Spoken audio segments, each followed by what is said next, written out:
Knicks family, what's poppin'? It's your boy. And we are here tonight to talk a little bit of New York Knicks as we have a little bit of news to discuss for the first time in a while. We're going to talk about Frank Ntilikina. He'll be starting during the FIBA games this weekend, well, Sunday. Julius Randle working out with Melo. And whatever else is on your mind. I know some people wanted to talk about comparing this Knicks team to some other teams. So let's get with it, ladies and gentlemen. We about to get rocking. Let's go.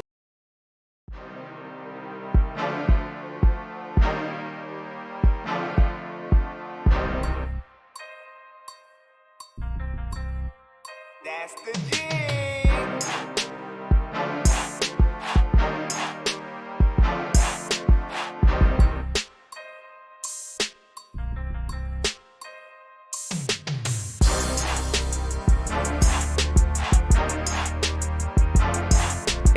We already have some people in the chat, ladies and gentlemen. We have Andy, we have Guermo, and it looked like Guermo put two of himself in the chat for some reason. I'm not sure. Maybe he's trying to do something, who knows? I don't know. But anyway, let's get going, ladies and gentlemen. Welcome to the show. For those of you who do not know or are new to this show, my name is Simeon Russell. I am the host of this show. So do me a favor, subscribe to the channel, ring that notification bell. You'll be notified anytime I go live, drop a video, or post in my community section. So make sure you do that right now. Hit me with a thumbs up if you like what you're seeing. Share it on Facebook, Twitter, Instagram, YouTube, whatever you can share it on, share it out there so other people can join us on the show. And I do want to make an announcement. Those opening night tickets that are in section 216, guess what? They are now available. See, at one point, they were going to be shut down today at 2 p.m. Well, we were able to get an extension. Now I will have them available until Wednesday at 11:59 p.m. So if you want them, you better get them. Right up here. Right, that way. However, I don't know. I can't get it. Up here, there's a little information button. You click on that information button, and there's a link. You can click on that link. I'll also have a link in the description so that you can purchase those tickets, all right? They're $145 per ticket. You get a host of perks that go along with it. You'll have a great time. You'll record some videos with us. You'll do post-game and pre-game and post-game interviews. You'll be able to go on the garden floor and shoot some free throws. You'll be able to watch the guys up close during shoot around. A lot of stuff. But anyway, let's talk New York Knicks. Because I know Guermo's in the chat, and I know he wants to defend himself. Andy's in the chat. I know Andy wants to talk about some FIBA basketball. Frank Ntilikina starting in FIBA basketball. So we're going to get to that right off the jump.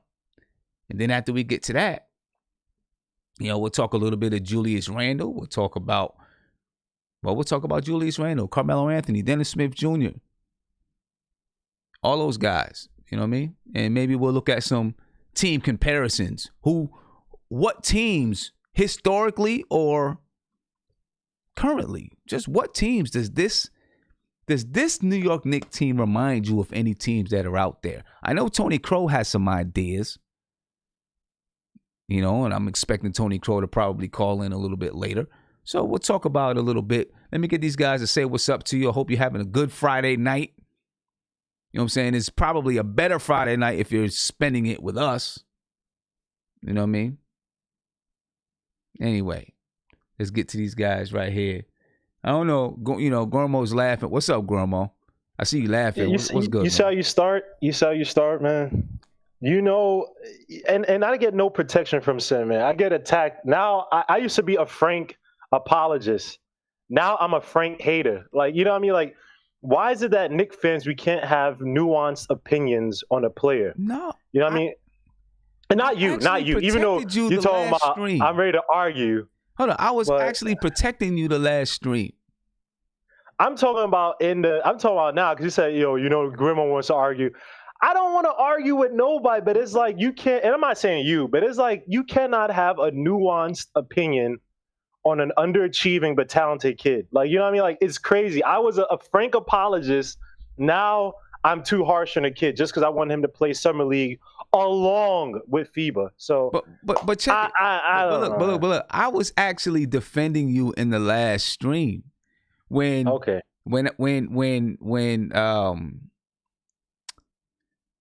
they showed how Fizdale took the guys out to lunch, right?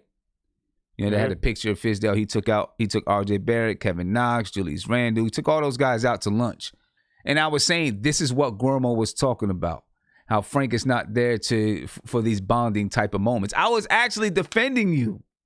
No, I know. I'm just saying to begin this stream, you talking about, I'm like, come on. But yes, you did defend me. But it was like, I just want to say as Knicks fans, man, why can't we have nuanced opinions on players? And it could be, you can have different opinions, but when people say, I don't know anything about Frank. And look, I'm not saying I'm an expert on Frank or anything, but it's like, bruh, I spent probably the better of the whole season, like, campaigning for Frank. Like, me, you, and Isaiah, we were probably the only people, like, left on the wall getting tomatoes thrown at us for supporting Frank Ntilikina. That's the truth. And now that, my opinion it's changed a little bit now in terms of how it seems, even though I still think he's talented. It's like, now you're Frank. It's like, you cannot win. Like, I'm just asking Knicks fans, just be a little bit more nuanced in how you see these players, man. I would love for Frank to come and be the point guard.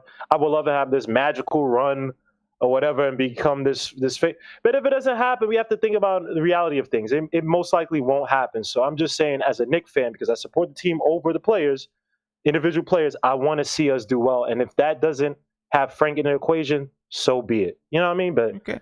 Well, Lord Jesus, man, y'all Knicks fans are vicious, man. Well, but listen, Yeah. I catch it all the time. I have an opinion about Mitchell Robinson, and I catch it. All of a sudden, I have something against Mitchell Robinson. I'm a Mitchell Robinson hater. I don't like Mitchell Robinson because I have an opinion about him.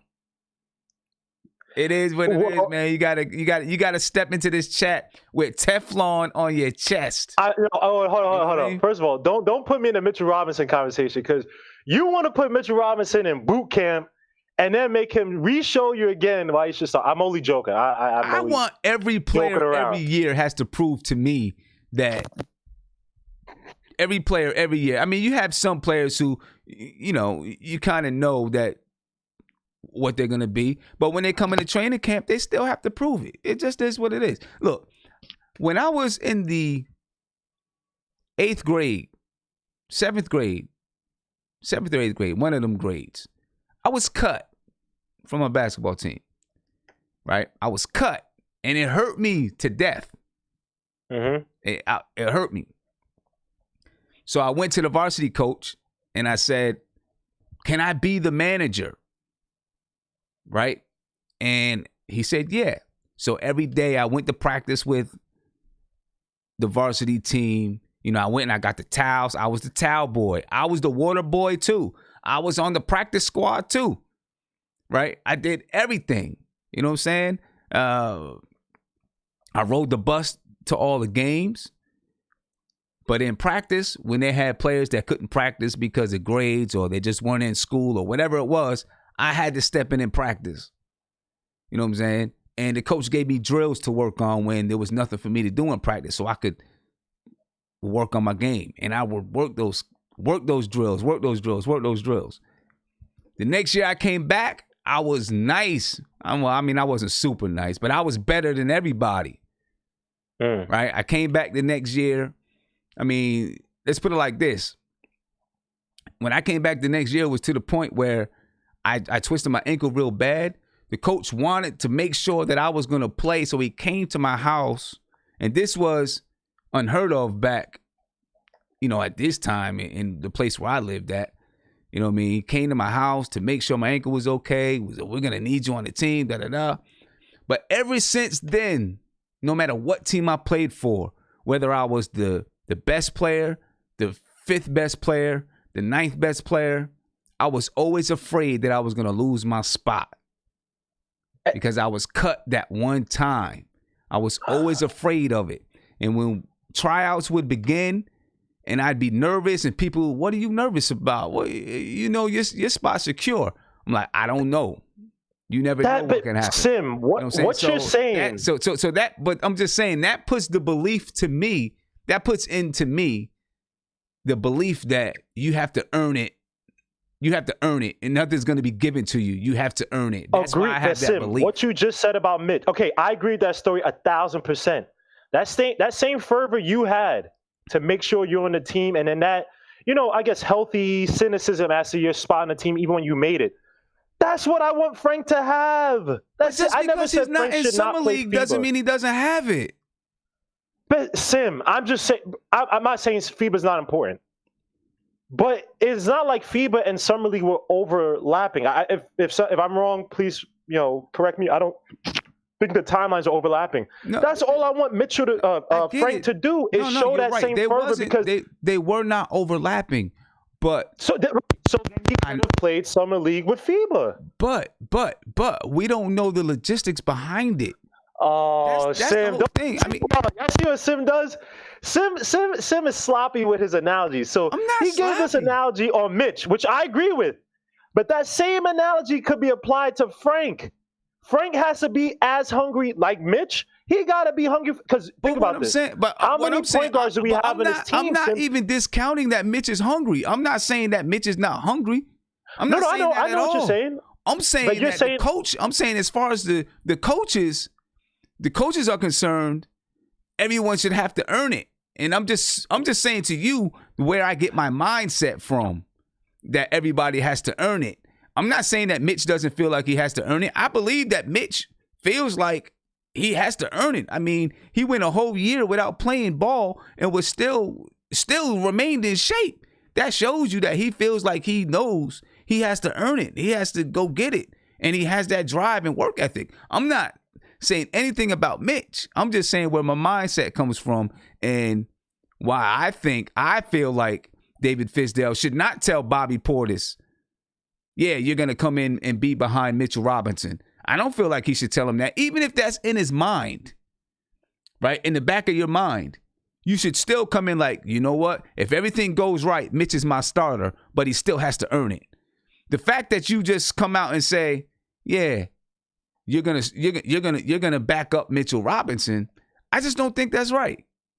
Not when you have a player that's only been in the league. I mean, been in the league a year and only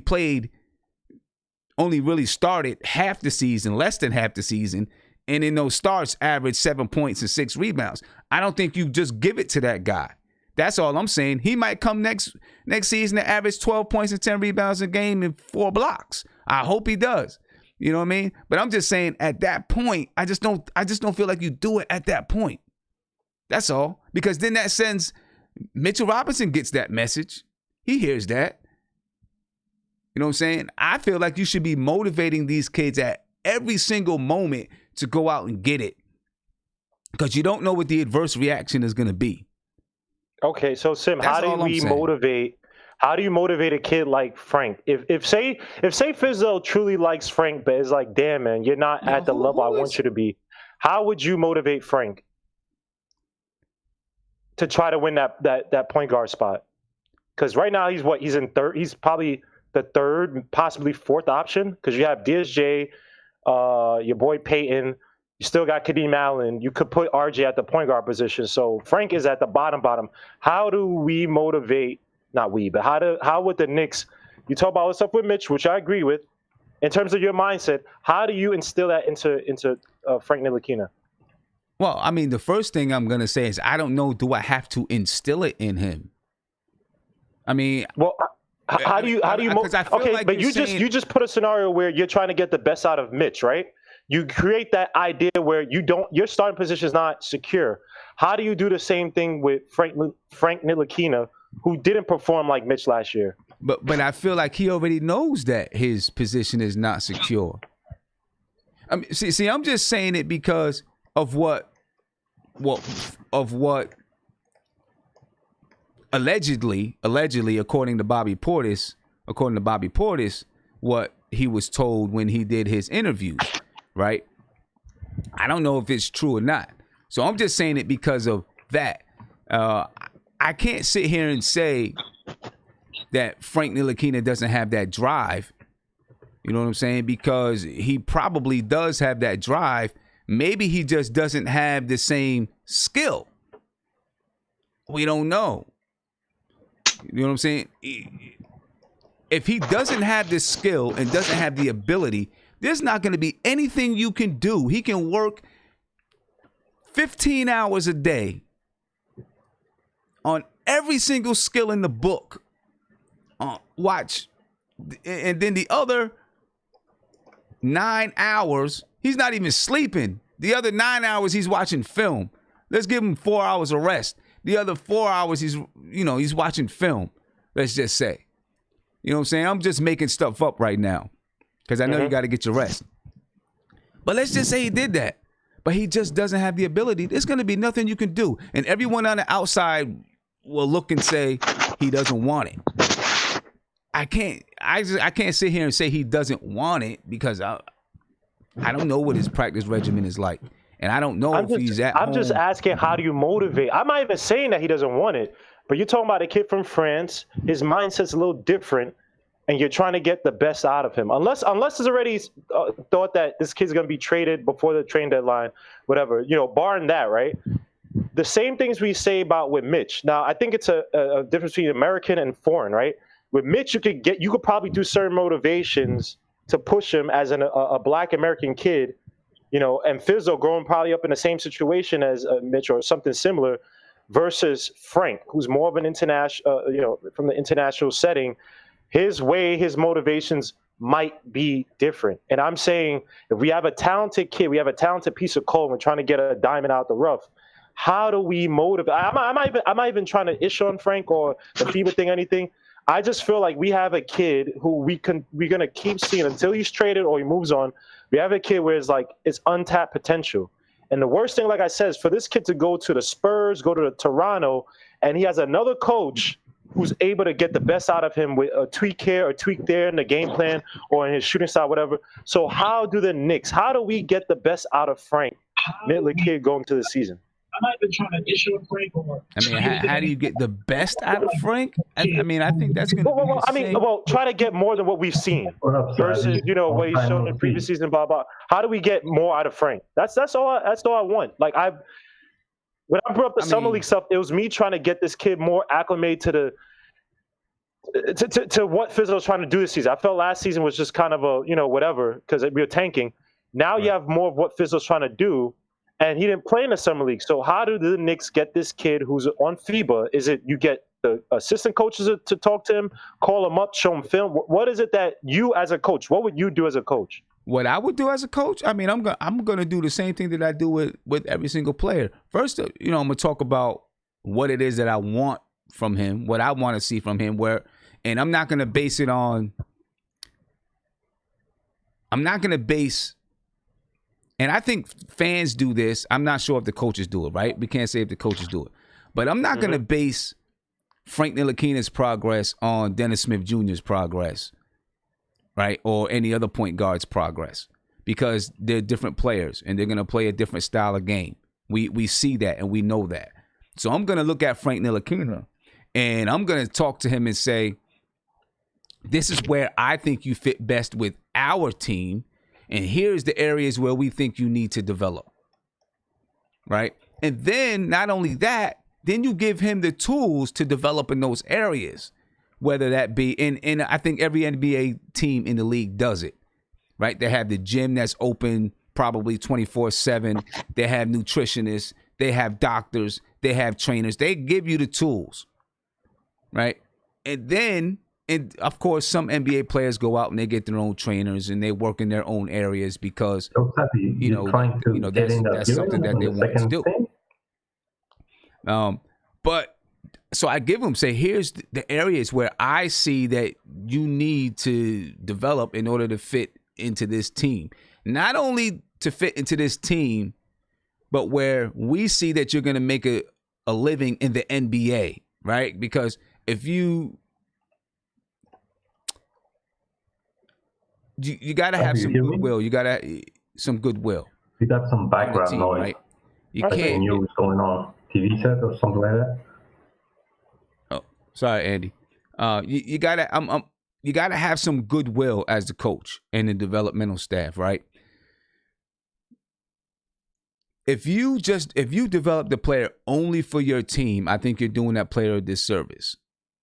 So you got to develop that player to be able to just play basketball. I mean, obviously do some things that fit your team, but say, hey, this is how you're going to make it in the league overall. This is the way that we see you making it in the league overall.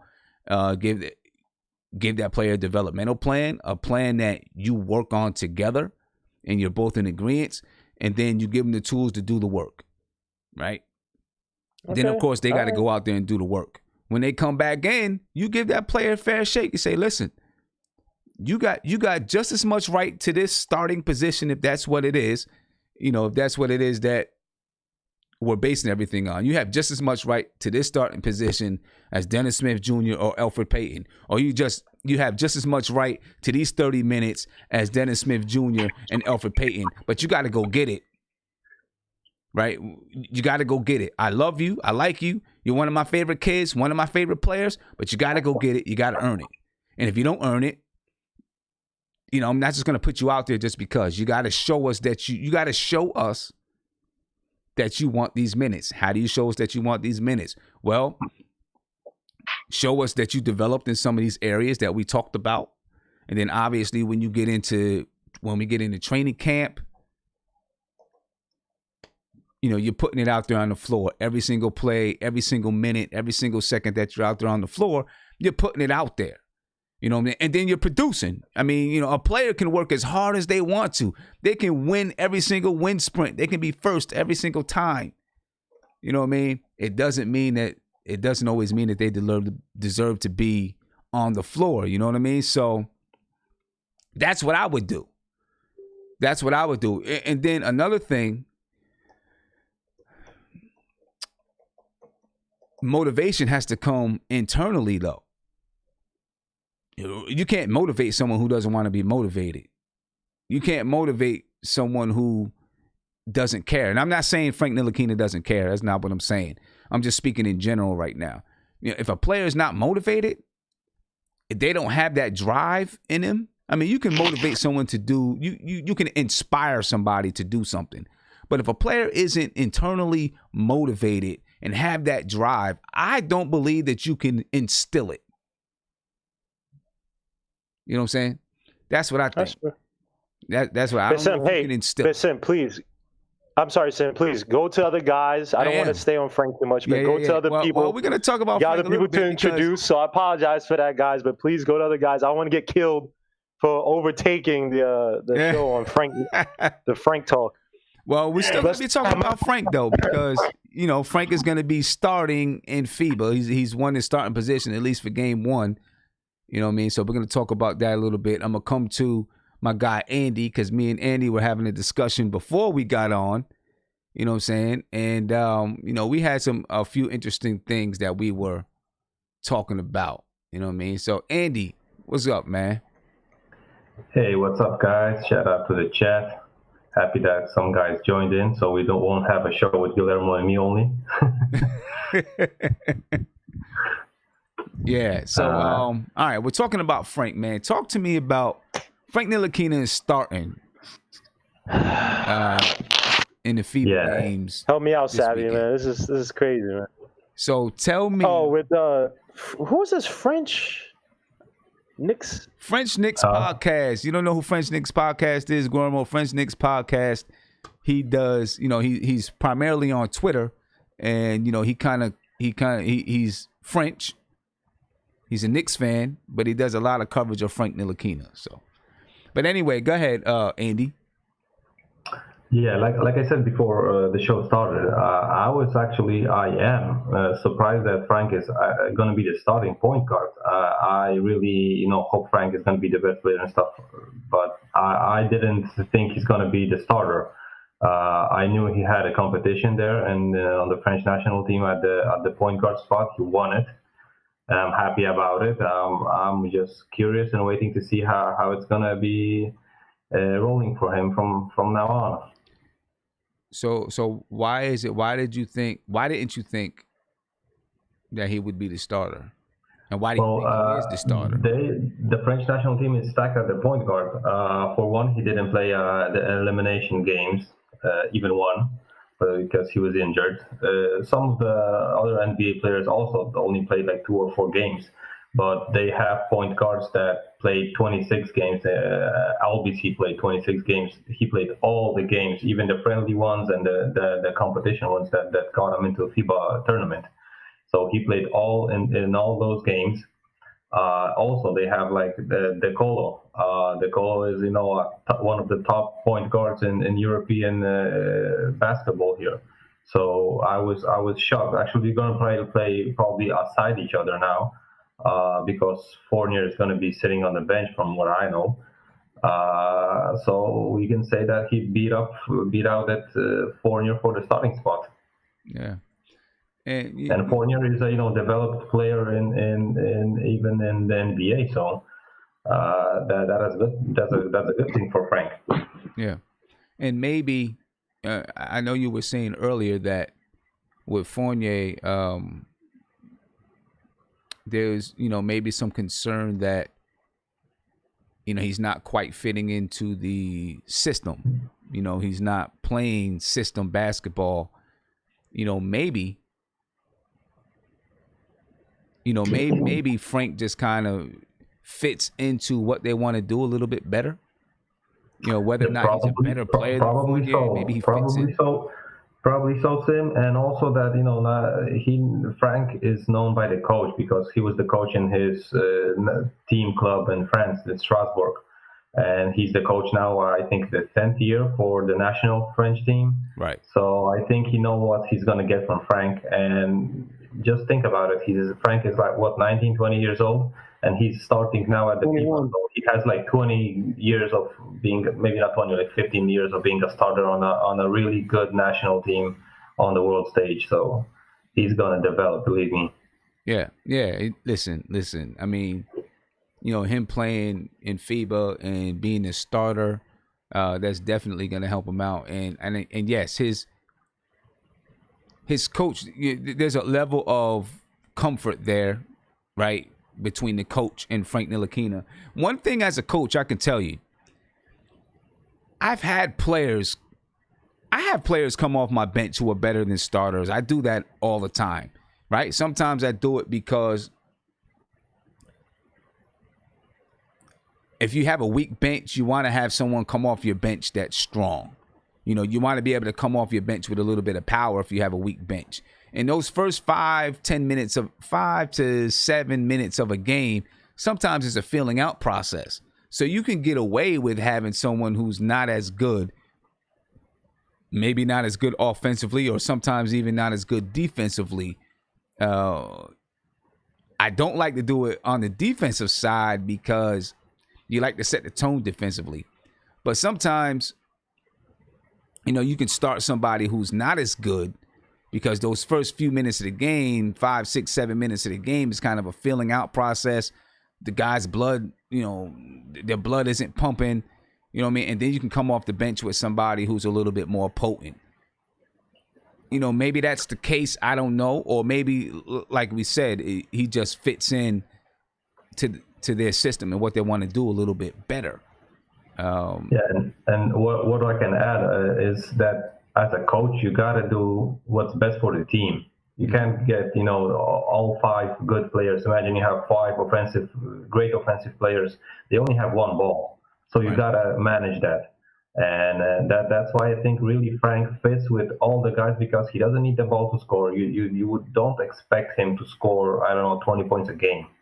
But he can, at a certain level, I'm not talking he's a, top level point guard or stuff like that, but he can get guys in spots and he can pass the ball, he can get assists, he can, create some shots for other guys. Of course, it would be better if he could make a 3-pointer to spread the floor so he can drive and then he can kick it out.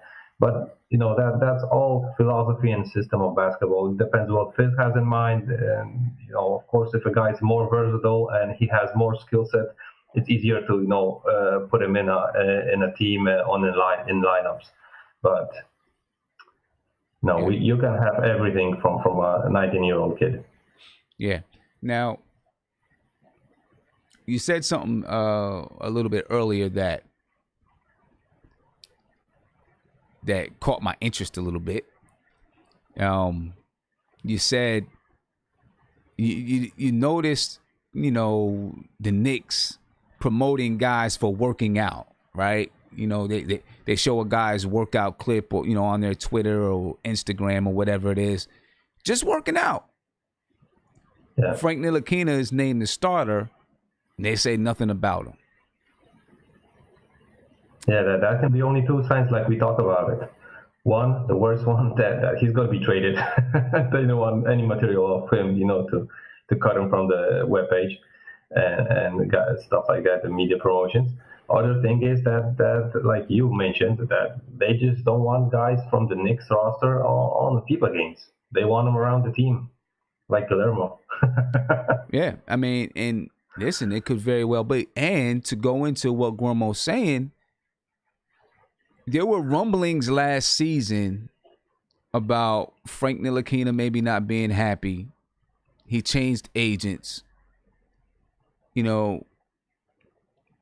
Is it possible that there's already been a conversation between the Knicks, Frank Ntilikina, and his agent to say, we'll look for something. We'll look for a trade. We'll look to put you, of course we want to get something, but we'll look to get you in a place that maybe fits his skill set a little bit better. We want to make sure that we can get something very good in return, or something that fits what we want to do in return, or something that benefits our team. Is it possible that conversation, do you think maybe that conversation's already been had, and that's why Frank Ntilikina decided wasn't, he was around a little bit for Summer League. He came and he stopped in a little bit for a day or two, I think it was. What do you think? You know what? I hope not. I hope they didn't talk about a trade and they didn't put him in the position that he's going to get some minutes just to show off and they're going to, let him go.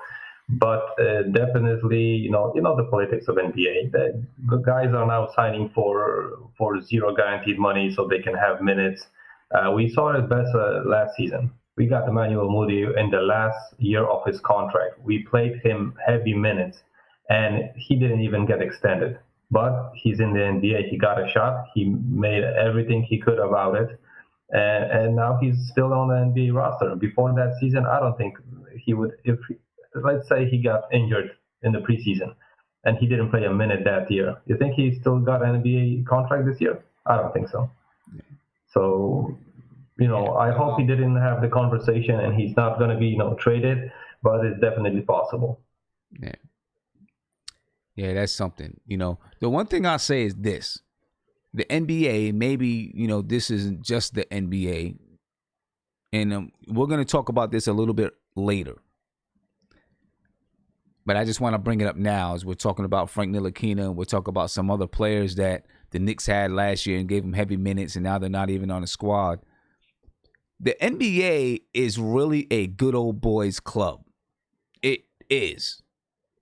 You talk about politics when it comes to hiring players and, signing players, hiring coaches, and doing all that stuff.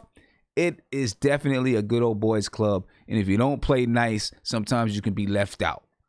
You know what I mean? And I'll talk about it a little bit later because I feel like it runs pretty deep with the Knicks with this whole good old boys club thing. I really do feel like it kind of runs deep with the Knicks.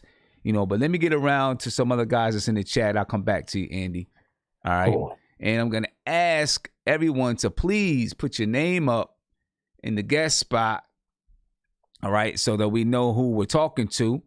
All right? Savvy, what's good, man? What's good? How you doing, man? How you been, buddy? I've been good, man. It's been a minute. You know what? I haven't done a front stoop in a while. I got to get back and do a front stoop. You know what I mean? Hopefully, I'm going to do one next Friday. Yeah, man. The streets need that front stoop, man. Yeah, it's been a crazy summer. You know what I mean? The second half of my summer was nuts. You know what I mean? Oh man, tell me about it. Like, I haven't even been able to come and guest on the show at all, just because I've been running around like crazy. I feel like the only reason I'm even free right now is just because there's about to be a hurricane down here. Yeah, man. I hope you're safe, bro. I hope you're safe. It's supposed to come through like Sunday. Yeah, I'm good. Every day, you know, it seems to get stronger, and then they say it's gonna go further and further north. So let's see where it winds up making landfall. But I don't think it's gonna be too bad down there. Okay, I hope not, man. Everybody, you know, we'll be praying for you, bro. We don't want nothing bad happening to anybody. Yeah, anybody. The South Floridians do hurricanes for breakfast. You know what I mean? All right. But what's the current topic? When I joined, I was eager to argue with Guillermo because I thought he was so wrong about what he was saying, but I don't want to get off topic, you know. I mean, we've been talking about Frank, and then we're gonna, you know, we'll probably stay on it for another minute or two, and then we're gonna head off to another topic. Yeah, I just wanted to say this about Frank, man. I wanted to point out something.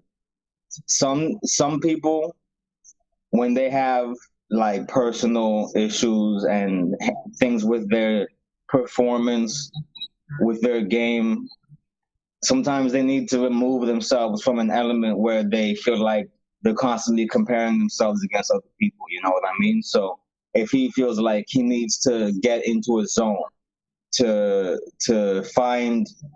get back to his core and what he's good at and come back to compete, then it could be beneficial for him to separate himself for the time being and go back to friends, go play, go to the gym on your own, and then come back, you know, with that clear mind and ready to attack the season. You know, it bothered me too that he was at the Summer League and that he's missing out on some of the bonding moments.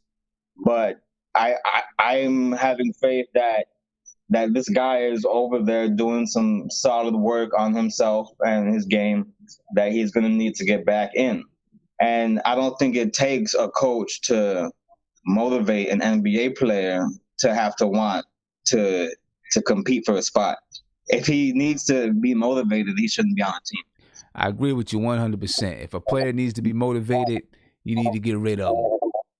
Yeah, after you've come this far in your career as a basketball player, you get into the NBA, you play for the Knicks, and you're the point guard, you're trying to be the point guard, there should be no more need for any motivation beyond that.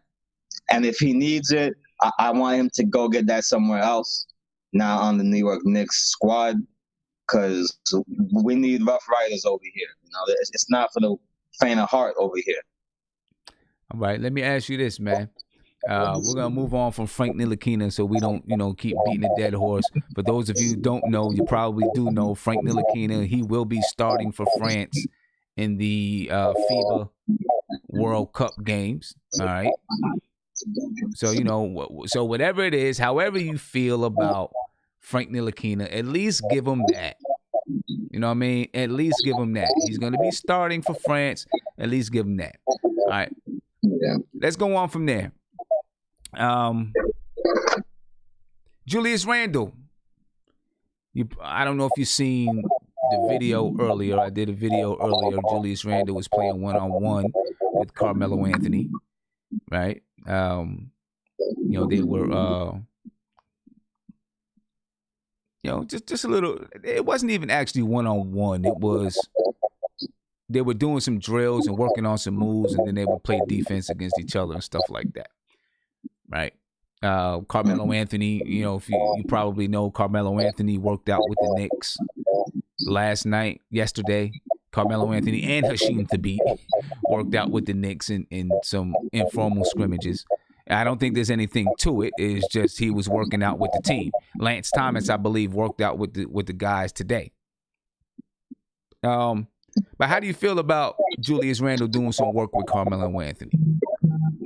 Dude, I mean, there's a lot of people, I'm sure, that's in the chat that the first thing out of their mouth is going to be keep Julius Randle, keep Carmelo Anthony as far away from Julius Randle as possible. Guillermo is probably one of them, but so I know there's going to be some people who say that.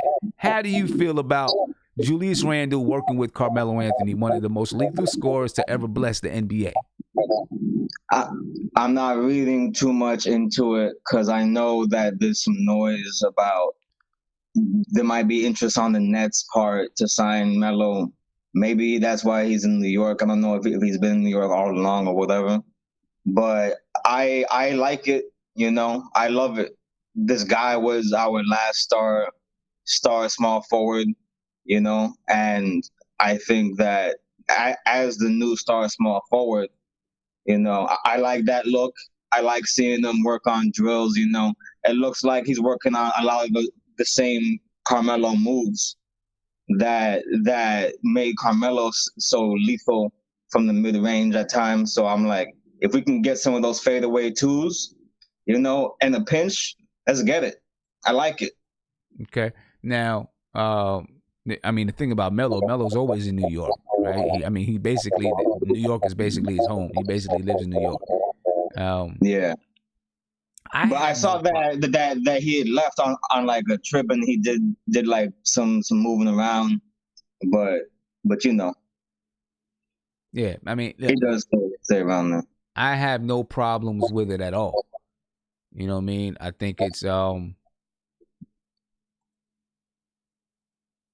as far as Julius Randle is concerned, you know, from what I see throughout the summer so far, he's really working on his game, trying to get better. You know what I mean? And if he has the chance to, you know, to a lot of us, you know, Melo's 34 years old, we might not look at him as that, you know, that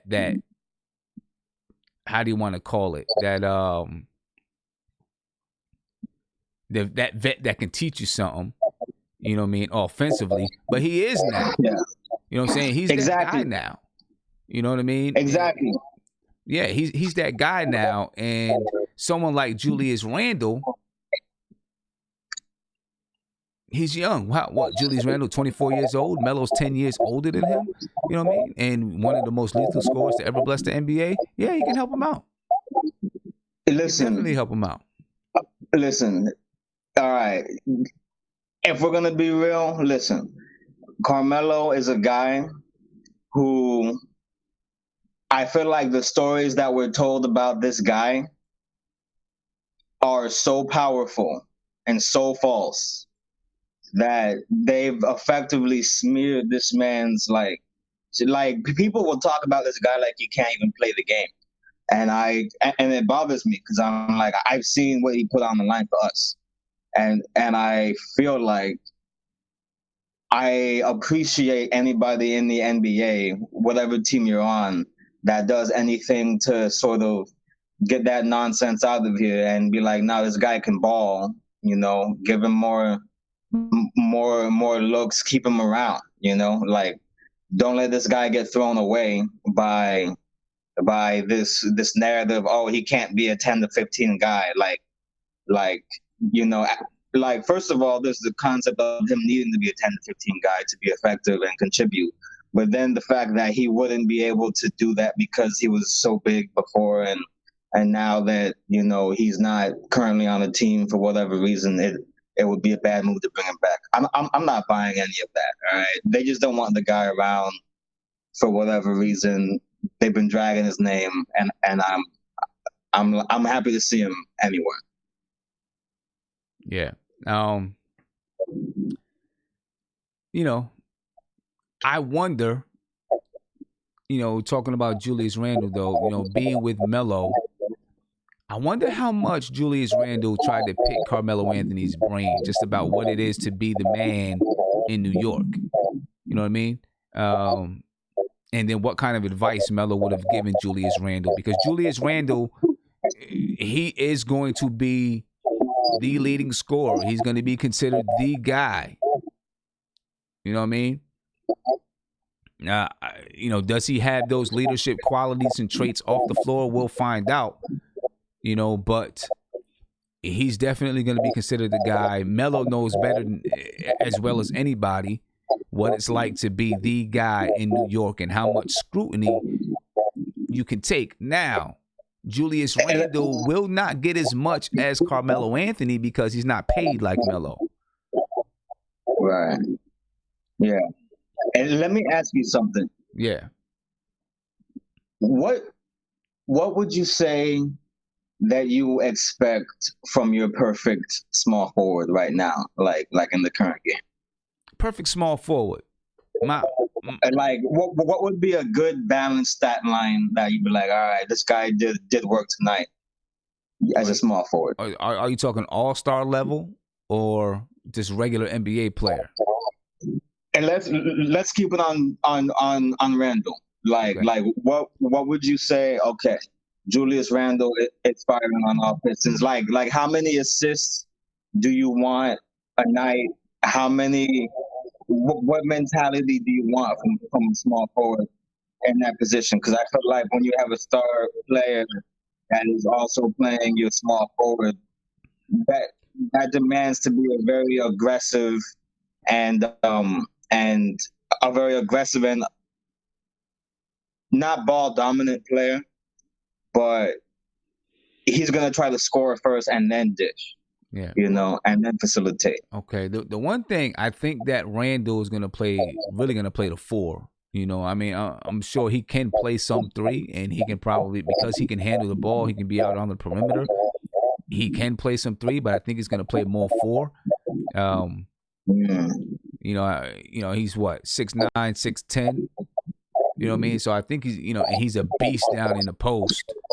You know what I mean? Melo was a beast down in the post too. But I think Julius Randle was a different kind of beast down there in the post because of his size. He's got if you see that video, and I'll show a video of, them guys playing one-on-one, he's just, he's bigger than Melo, both in height and just size, but, from a good small forward in the league, I'll just say a good small forward, a starting level small forward.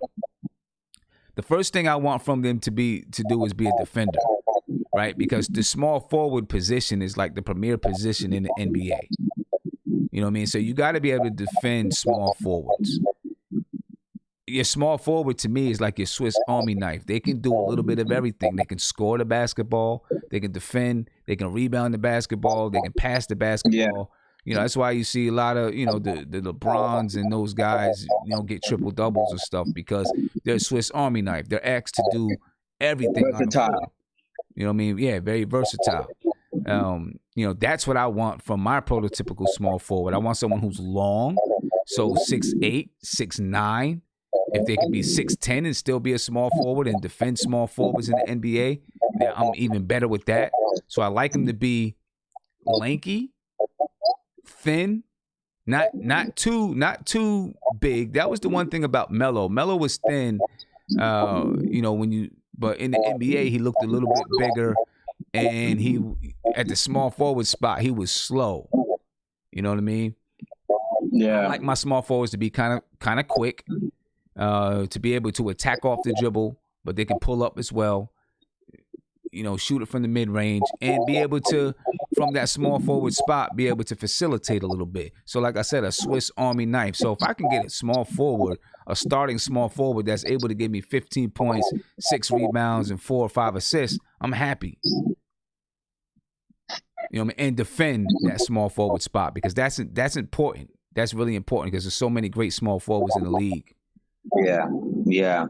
Yeah, I agree. And I want to see what his role is going to be within the defensive identity of the team, especially in times where he is playing, the 3. Like you said, he's going to be playing a lot of the 4. But I want to see a lot of drawing of defenders. If he's going to be a post threat, I hope he really does damage in the post. Like don't be one of those guys who's good in the post but then doesn't want to post up. You know what I mean? Like, I want to see you really dig in and hurt these boys and make sure that they know that they gotta collapse on you so that he can then go kick out. And what I really want to see, and this is more of a team thing than just something specific about Julius Randle, but I want to see a lot of feet moving. It would kill me sometimes seeing these guys are watching the game like I'm watching the game, and they're staying in place too long. And I feel like they're not giving themselves enough of an opportunity to be a passing option. So I want to see that being done, but I also want to see that defensive presence. And like I said, go ahead and punish them, wherever your strengths are, so that you can draw defenders wherever you go. Because I feel like there's going to be a large appetite for the ball outside of him. I feel like we have a team now with a couple of guys that's going to want the ball too, which is why I'm glad that we have some decent options at the point guard position. I feel like Alfred Payton, I don't know what minutes he's going to get, but I feel like he's going to do well to distribute. Yeah. So okay. Right. So when Julius Randle gets in there, I'm expecting great things. I'm excited to watch him play, and I'm really eager to see the attitude that he comes with.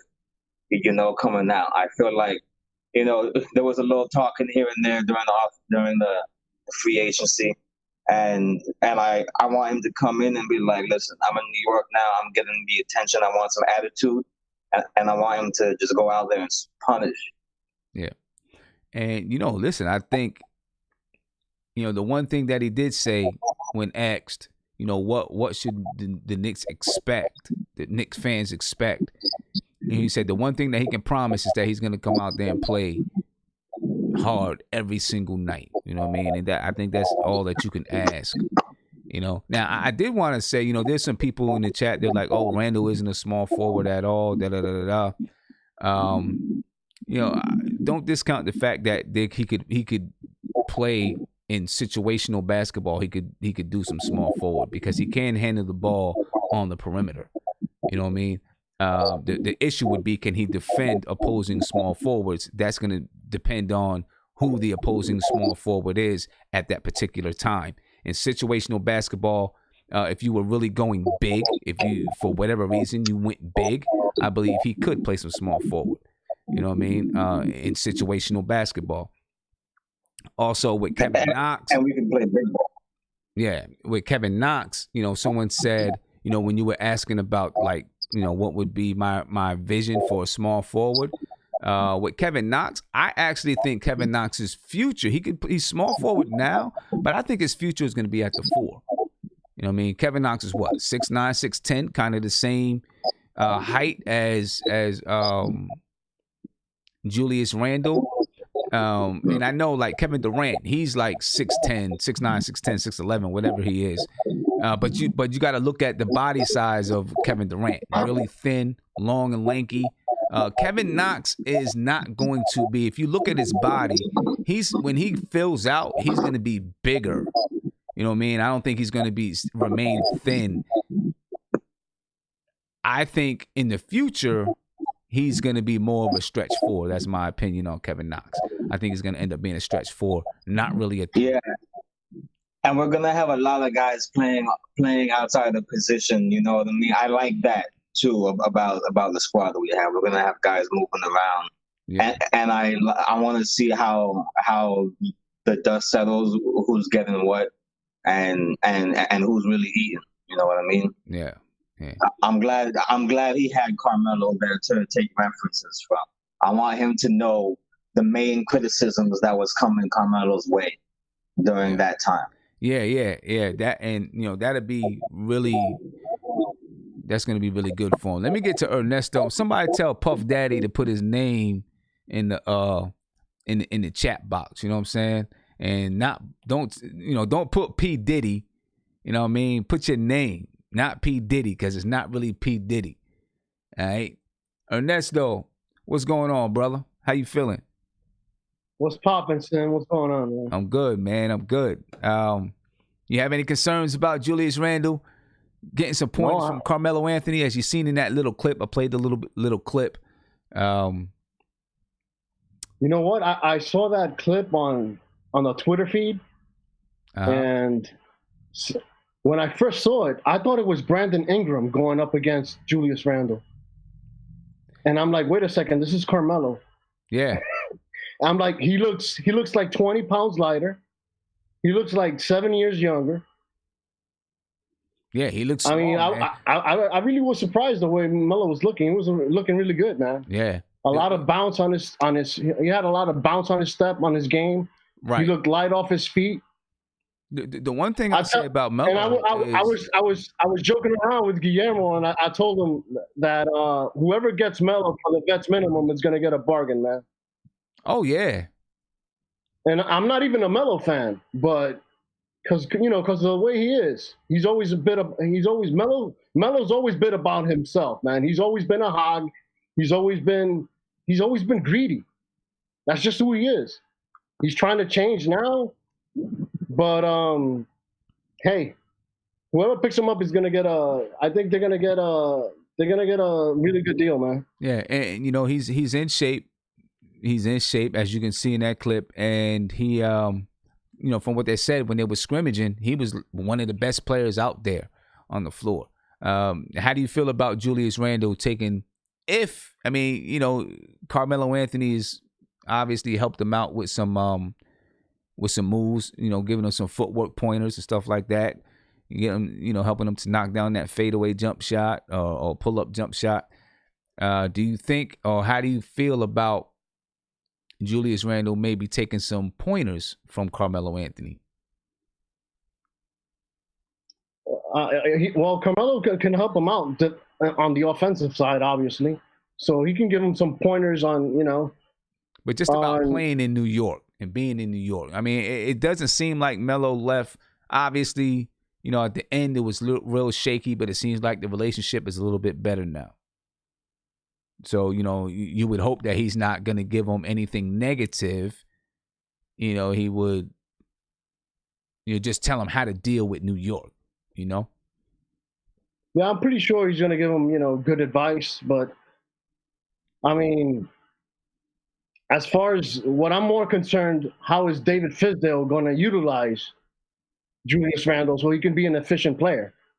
And not just a guy who's going to jack up almost 30 shots a game and shoot at a low percentage. That's what I'm worried about. How is Fizdale going to use him? Yeah.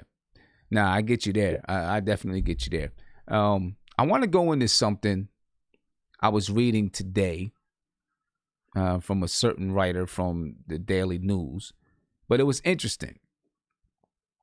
And I think maybe we touched on it at a stream a few months back.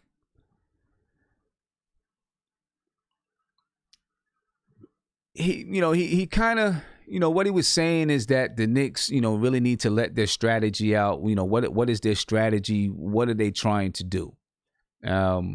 I think I understand the Knicks strategy. I think a lot of Knicks fans understand the Knicks strategy. But he did bring up a couple of good points. Last year, the Knicks, they talked about development, right? And that's what they're trying to do. They were trying to develop the young players, not as worried about winning basketball games, but they wanted to develop the young guys.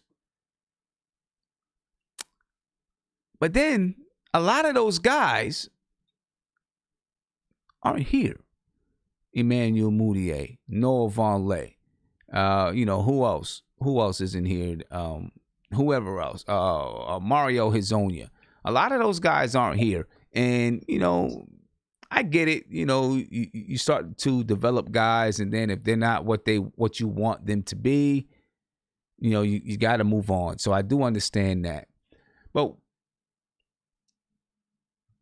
do you understand what the Knicks strategy is right now? Do you know what they're doing? I mean, are looking at the way the roster is made up?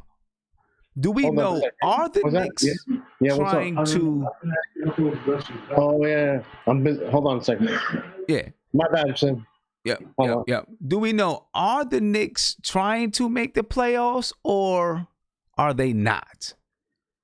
I think I know their strategy, and I think that the Knicks are going to be trying to win basketball games and trying to make the playoffs and are using these older guys as a way to help develop that infrastructure, kind of like what the Nets and the Clippers did last year. That's what I think. What do you think? Okay. Well, I'm going to tell you what I think they should be doing. Okay. The number one priority this season has to be player development, right? Right. That has to be the number one goal. Player development. Develop the young guys. Now, at the same time, we're also in the asset obtaining business. So we still want to acquire assets, whether it's draft picks or other young players. So that's another goal of ours. We're still in that phase of acquiring assets, acquiring talent.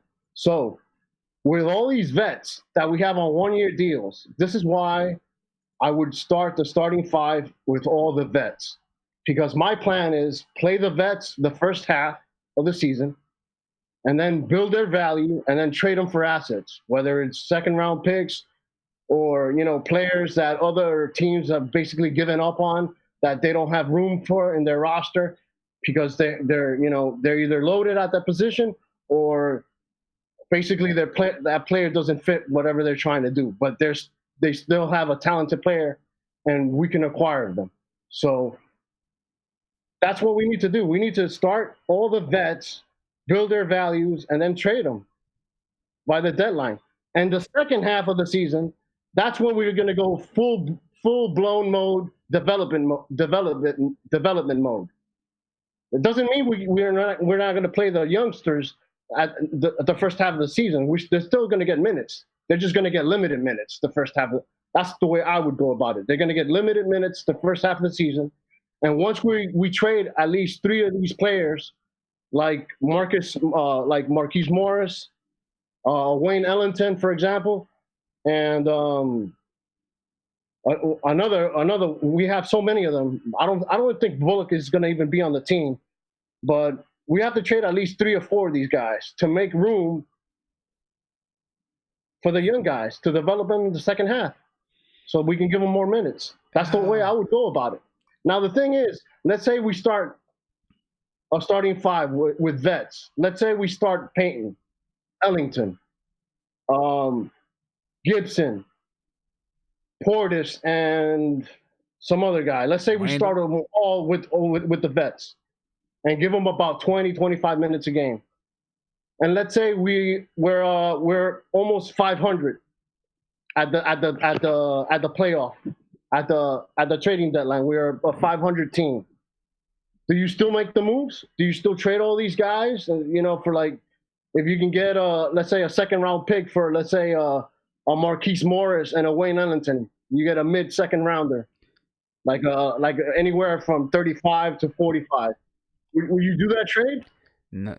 See. If we're in playoff contention, almost at 500. Let's say we're 3 or 4 games under 500 by that time, and we're like 2 games away from the 8th seed. Do you still make the trades, or do you still move forward and try to make a playoff push? See.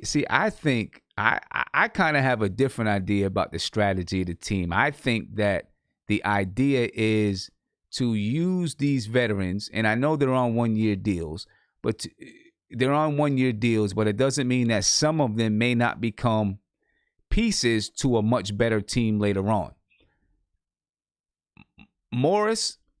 I think Morris decided to come to the Knicks for the money. That's my opinion, right? Because he had a deal with the San Antonio Spurs, 2 years, $20 million. He said, I can make $15 million in 1 year, and then the free agent class is weak in 2019 or 2020. The free agency class is weak, so I can jump into that free agency class and make more money. I think that's his whole strategy behind everything, right?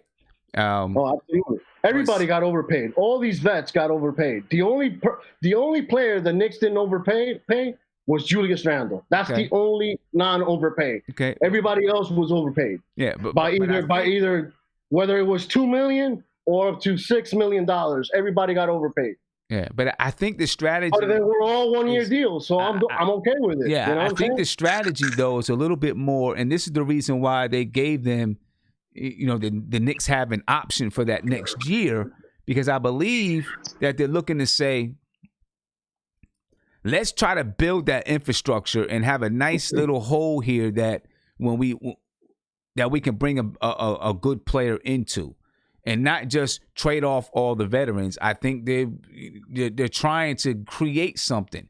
Because if we continue to just be trash, then guess what? We're going to go into 2021 with these big dreams of getting Giannis and whoever else is a free agent in 2021, and Giannis and whoever else is a free agent in 2021 is going to look and say, but y'all suck. You haven't built anything. You know what I'm saying? You got to build something. And I think that this is the year where they start trying to build that something. You know what I'm saying? So I don't think it's all about just trying to trade the vets for more assets. You know what I mean? Because we have assets. We have draft picks. We have draft picks. You know what I mean? And we have the ability to trade these guys for who knows who gets disgruntled or what happens or anything like that. You have the ability to trade these guys for a player if that comes to be. You know what I'm saying? And you'll have the same ability in 2020, you know what I'm saying, or whatever, if you re-up some of these guys. So I think this year's strategy is about getting better and really starting to build something, some kind of identity with the team, and not just say, oh, yeah, you're still trying to develop, you're still trying to get some assets and acquire assets. But I don't think it's all about that this year. I think this year they want to start trying to win. They have to start trying to win. You know what I'm saying? Because or else you're going to be stuck in the same rut every single year if you don't actually try to win. You know what I mean? I think you got to start trying to win. You know, let me come back to you, Ernesto, and well, I don't know what happened to Puff Daddy, but I'm going to get to Isaiah. Oh my gosh. Come on, man. I'm answering the phone. I'm not talking to that right now. What happened? Call Leon Live with nothing but Knicks. What's popping? Hey, what's up, Tim? Hey, what's going on, man? Turn that down in the back for me, please. Yeah, sorry about that. What's good with you, my man? Man. I can't hear you, bro. I can't hear you. Oh, here. Sorry about that. No, I'm listening to the show, and I don't know. I think we're worried too much. I think the Knicks are in a good place. I mean, I've said it before. I think the fact that Melo is helping guys on the Knicks should take a little load off that Melo didn't leave the Knicks disgruntled. It was a Phil Jackson thing, not a Knicks thing. Because then Melo's a popular player. There's a lot of guys on a lot of different teams that have said they can't believe Melo doesn't have a job. He's respected.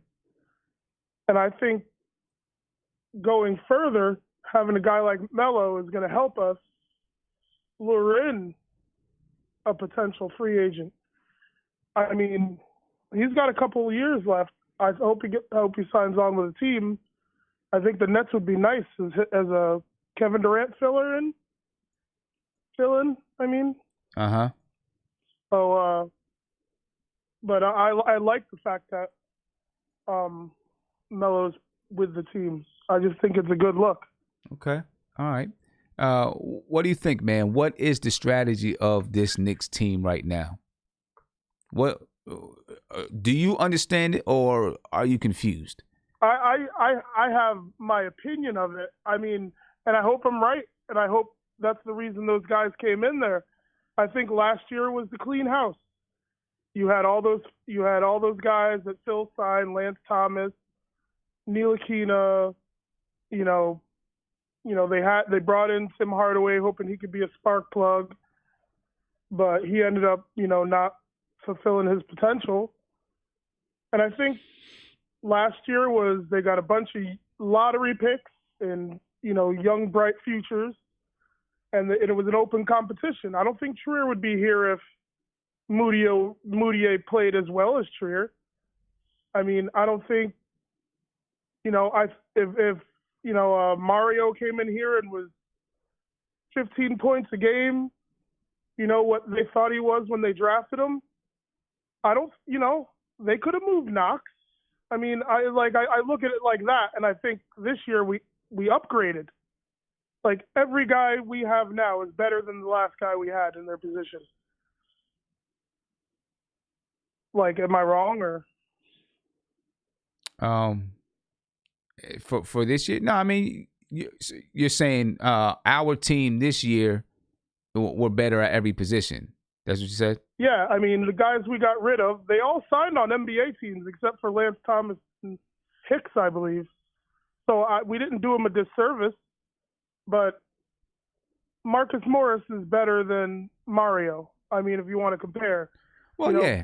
I mean, I would say that we upgraded at I would say that we upgraded at all the positions. I agree with you there.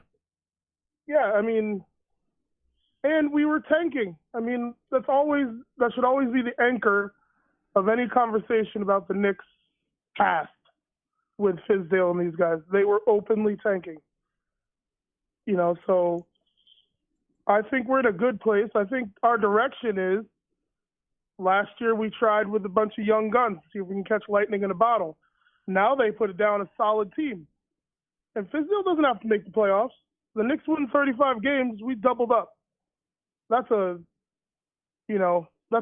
Most guys don't double up in their second year. So that's a sign for the plus. Everybody's going to be happy. We're not going to be trying to get Fizdale out of here, like we usually do.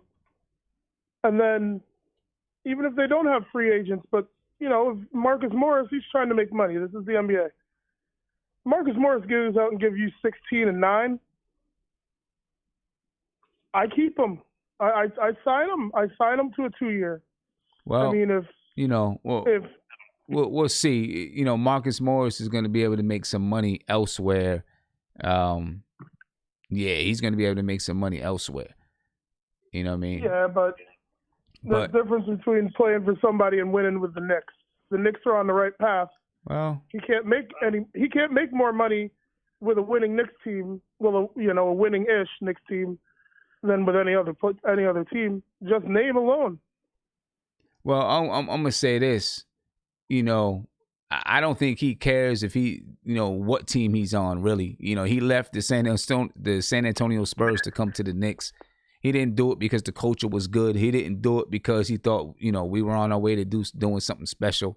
He did it for the money. So, next year you're looking at, he's probably going to be doing the same thing. He'll be looking for the green, man. That's what I think. Yeah, I hear you with Marcus Morris, but yeah. But you got Bobby Portis. If Bobby Portis plays, even if he gives you exactly what he gave you last year, it's better than Vonleh. And it's probably going to be more nights you're going to see 18 than you are going to see 12, And then, Taj Gibson's a solid backup. But, Elfrid Payton, he put up a string of triple-doubles that was, impressive. And then he hurt himself. Then he came back, and then to get him against the Knicks, he broke his finger. Yeah. He was playing lights out. He just got hurt quick when he came back. He didn't get a chance to a big enough showcase. Yeah. Nah, I feel you, man. I feel you. Listen, we'll see what they're gonna do. Hey, I'm gonna let you go so I can get to some other calls and get back to the video chat. All right. Thank you very much. I appreciate the call, bro. Peace. And I'm gonna get over here to the 6th member of the 5 heartbeats, the one that doesn't have a neck. That's who I'm gonna get to. You know what I mean? You guys remember the 6th member of the 5 heartbeats? The one that didn't have a neck. Well, he's on the show with us right now. Isaiah. He averaged 20 points. Isaiah. Look, this guy. Isaiah. Hello. You see that? Somebody in the chat let Isaiah know that I'm trying to talk to him, please. I'm gonna get to the phone call because Isaiah can't hear me.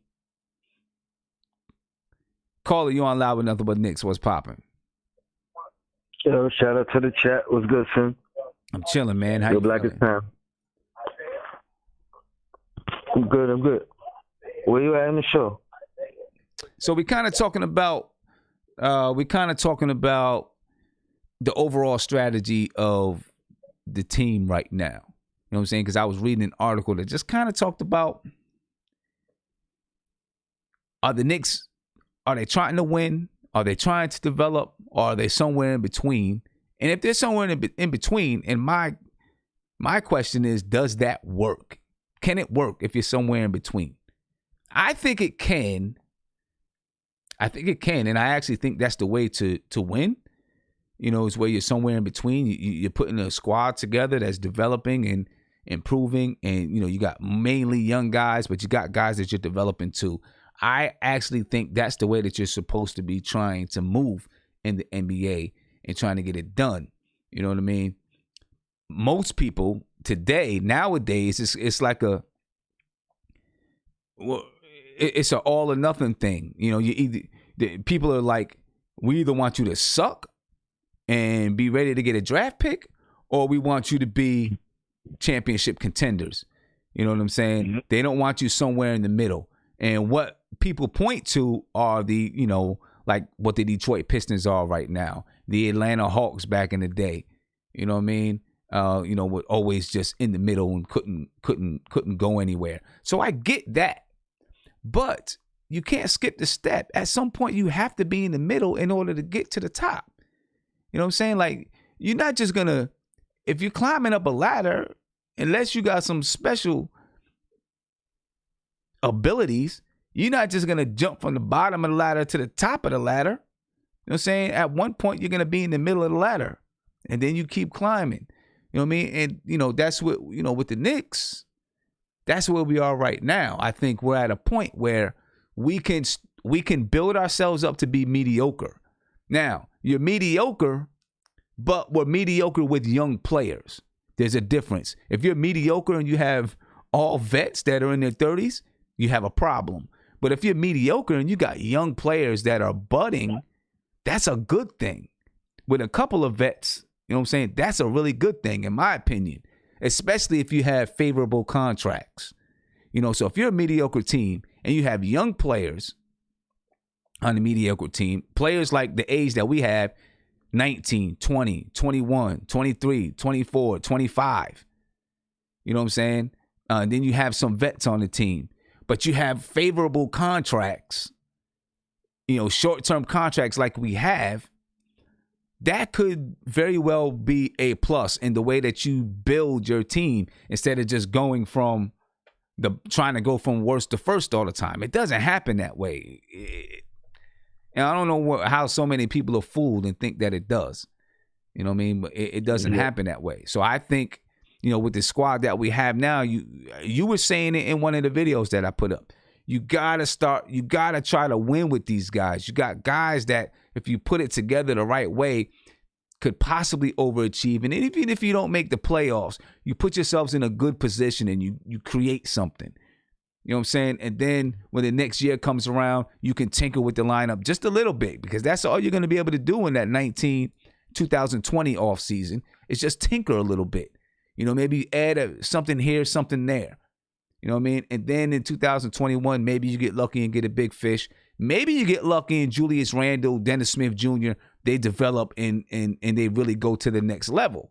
Now you're really cooking with something, because now they go to the next level and you still have enough money to be able to add something. You know what I mean? That's how I think it's supposed to work. And I think that's the strategy of the Knicks. So this writer on the Daily News, you know what I mean? You know, he's asking the question, but I think that's what the Knicks are trying to do. You tell me, what do you think, Tony? I agree 100%. It's the blueprint to success. You look at Golden State, develop guys, start succeeding, and then start bringing in pieces that you need, like Andre Iguodala. You know, somebody who's well-seasoned, a veteran compared to the guys you have, and is willing to take the lesser role and you know, help your team grow. I think what you said was spot on. We're in a good position for our young guys to grow. we don't even have aged veterans, but we have still developing veterans, right? Which is even better. Because, like you said, or like I said, also, they can overachieve. They could break out, because these are the years when they when players of that caliber break out, 24, 25 years old. So we may see that, and we're in a good position to where if these guys don't work out, we're not stuck with them long term. So, I mean, I think the direction is not. It's kind of like a stupid question for the guy to ask, because it's clear.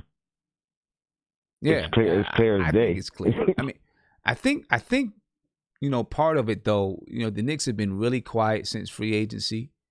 You know what I mean? I guess they don't want to deal with the questions that they know are going to come about Kevin Durant and Kyrie Irving, and was it worth it to trade Kristaps Porzingis and all that stuff that is going to come. It's going to come at media day, when media day happens in about 30 days. It's going to come there. And that's why if I was the Knicks, I would do something. The Knicks didn't even have a press conference for their new free agents. You know what I'm saying? These guys deserve to have a press conference too, in my opinion. You know what I mean? They didn't have a press conference for them. They just released some social media information. I mean, I think they more so just want to hear, the media just wants to hear them say, we're going to make the playoffs, or we're trying to make the playoffs. So they can run with whatever narrative they want to run with from there, and debate it. I think you're going to see a lot of people come out. I don't know how early, but I think a lot of the media are going to come out, and it may not be the mainstream guys, the biggest names, but a lot of people are going to start talking about the Knicks, their depth. They like what they have. They like the direction. It's inevitable. The only thing that could come back to haunt us is if KP is just taking over the league. But if that don't happen, I don't think there's any bad narrative they could paint. Yeah. I'm not talking about Durant. I'm not getting caught tampering. That's my answer. So, all right, leave that alone. We're talking about my players on this team.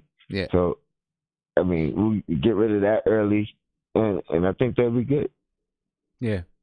And that's what I'm saying about them coming out and talking now. If I was them, I would come out and talk now. Say something now. That way, when media day comes, it can be all about the players that's there. And Scott Perry and those guys don't have to answer questions about players on other teams. And I know that's going to be the answer, just like you said, right? They play for the Brooklyn Nets. I'm not going to answer that. We said time and time again that, we're happy with building with the youth. They're probably going to say that. But I'd get it over with. You know what I'm saying? And then when media day comes and someone asks one of those questions, say, hey, we answered that back then. We're just going to focus on the new guys right now. I do wish that the Knicks would have, honored those guys with a press conference or something like that. You know what I mean? But no, I agree. Something I wanted to talk about, Tony.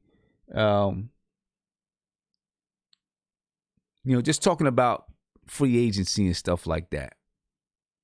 The NBA, it really is a good old boys club, man. Like, if your connections run deep in the NBA, you can have a job for life. You can get on a team for life. I mean, and it even runs like that with the Knicks. It's crazy. Have you ever looked at that? I mean, yeah. Herb Williams. Like, I mean, he was there forever. He probably got a job in the garden, in the basement somewhere now. Right. I mean, look at you take a look at the Knicks. over the past 2 years, right? They brought in Royal Ivy. Why do you think that is? Right? We know what that was about. When they made the trade, they were happy to bring in DeAndre Jordan, although they didn't bow down to DeAndre Jordan just so that they could have a good rep with KD. Okay? When you look at players that Scott Perry brought in, players that, you know, he knew and had a relationship with in the past, Elfrid Payton, Mario Hezonja, someone that he drafted, right? You look at Alonzo Trier, right? The connection with Alonzo Trier coming to the Knicks was there. It was almost going to happen, right? He's friends with Kevin Durant, okay? His agent, I believe, is Joe Dumars, which Scott Perry used to be an assistant coach with the Detroit Pistons while Scott Perry was the GM, I believe. You know what I'm saying? And if you all throughout the Knicks, those type of connections are there. You know what I mean? You know, if you start to look at players that the Knicks have brought in, I'm trying to go over everyone right now, but those connections are there. And it's a good old boys club. Do you like that or not? Or do you not care? I mean, I don't really care because I think overall scheme of life is like that. It's like 6 degrees of separation meets, just networking. You know what I mean? Like, okay. I mean, it could be a good thing and it could be a bad thing. It can help you sit down and get an interview with somebody or get a good person in. I mean, and then it could be a bad thing when you overlooking talent based off a relationship. Yeah. So, yeah. I mean, I guess you got to look at it case by case. Yeah, but it's part of life. And I guess it can be a good thing as long as, like you said, you don't overlook talent because of relationships.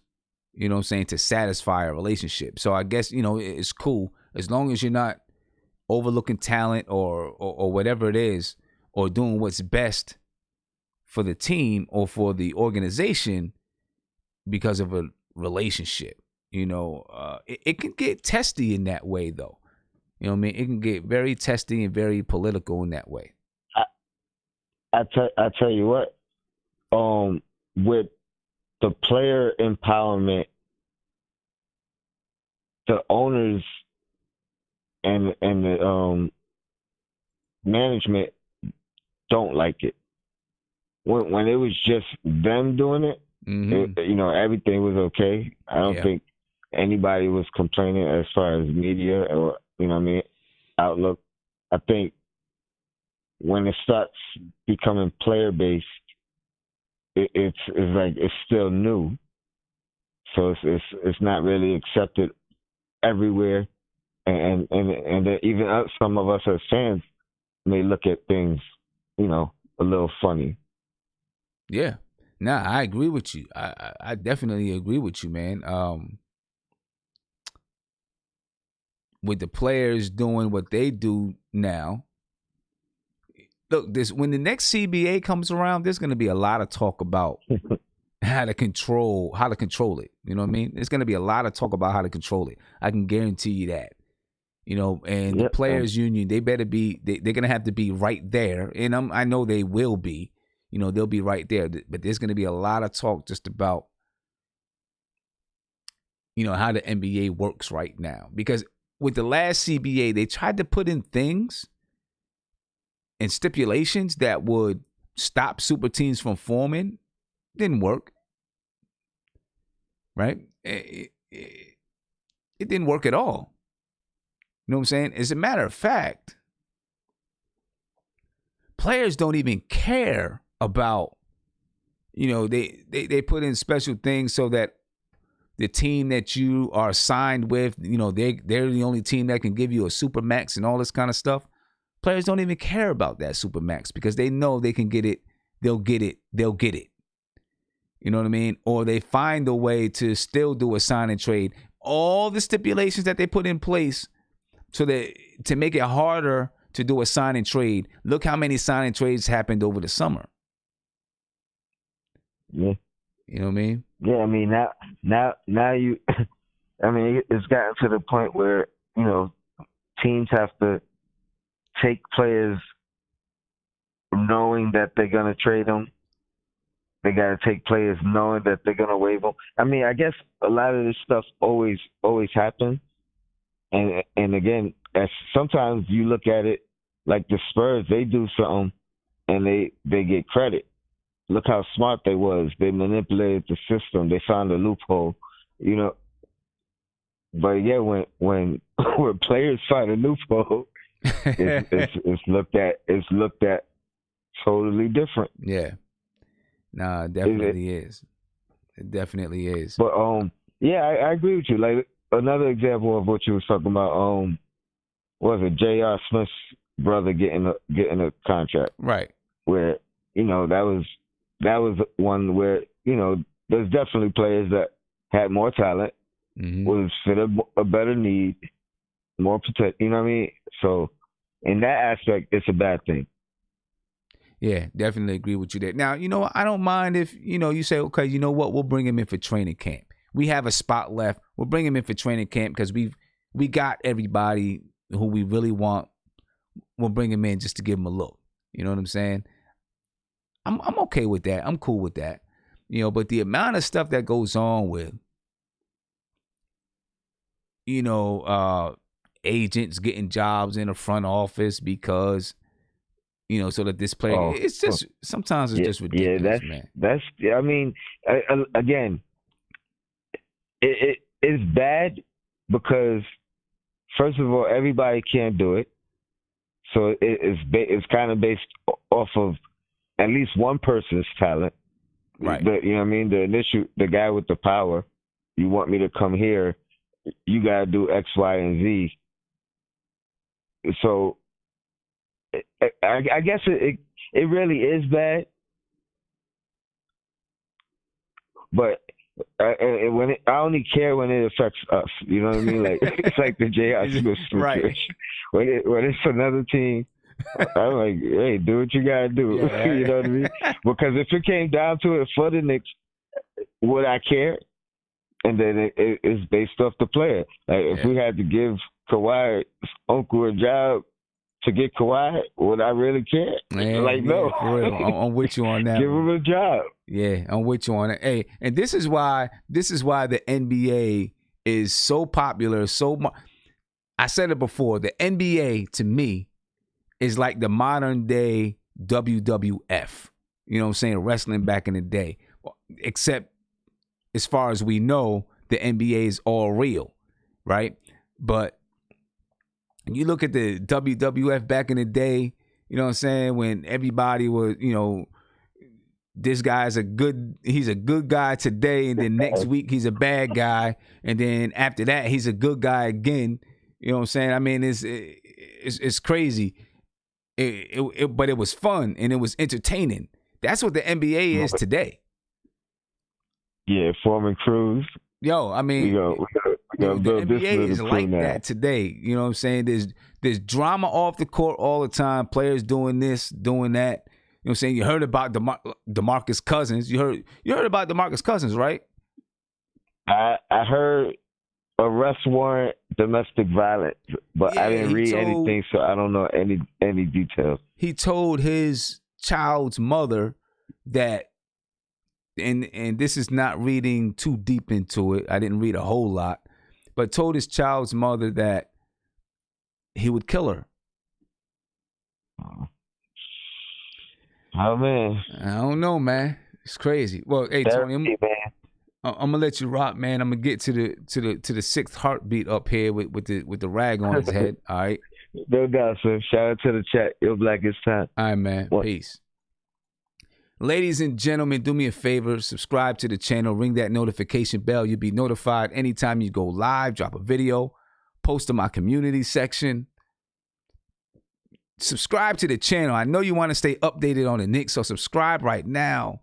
Smash that like button. Hit me with that thumbs up. You know what I'm saying? Share it out right now. You know, share it to Facebook, YouTube, Instagram, Twitter. And if you haven't yet, you can still purchase tickets to opening night. Section 216. The cost is $145. All right.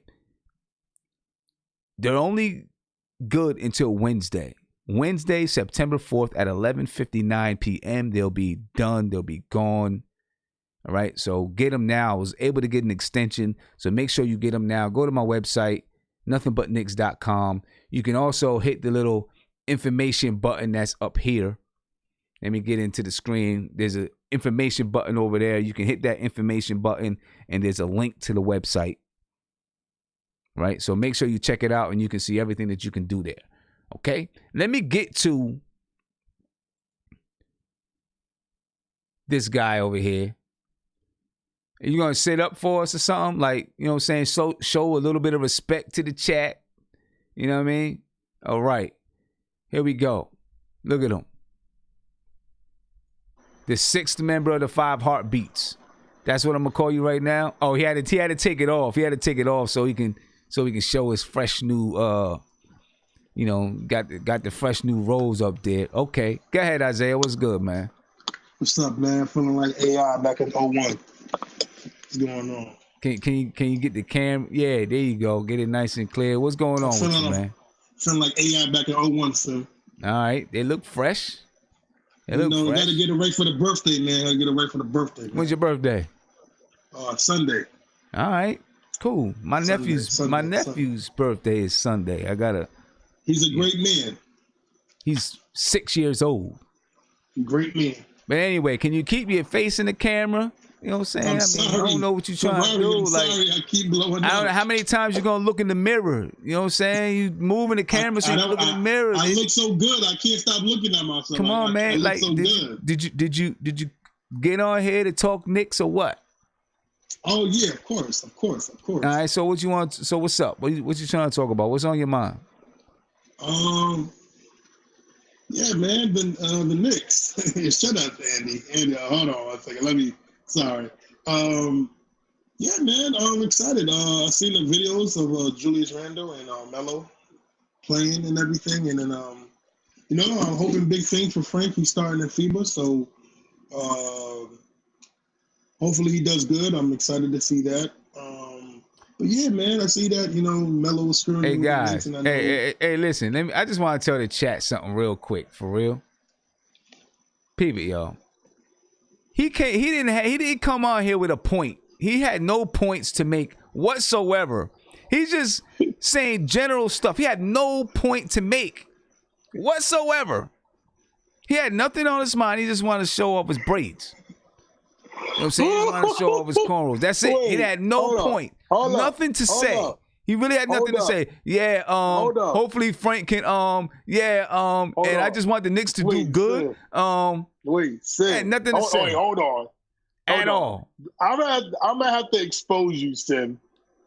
Go ahead. Because you be having Tony Crow talking about gibberish for 15 minutes. Dude, Tony makes a point. He was just talking and making points. Guermo talks and makes points. Like, has something to say. You don't have nothing to say. Every time you get on, it's just like, I hope that the Knicks do good. And I want David Fisdale to hold the guys accountable. And I want him to play some defense. And I hope that this and that. And I hope that and that and that. Tony Crow says the same thing. Tony Crow be saying the same thing. Tony Crow comes in here and says, what we talking about that? You wasn't listening. We just had a whole conversation about. Listen, we just had a really good conversation about can I say this? Having a brotherhood and a good old boys club and all this stuff. And I love Tony Crow. I do love Tony Crow. I mean, you came out and said, what do you want to talk about? You're like, the Knicks. You don't even know what you want to talk about.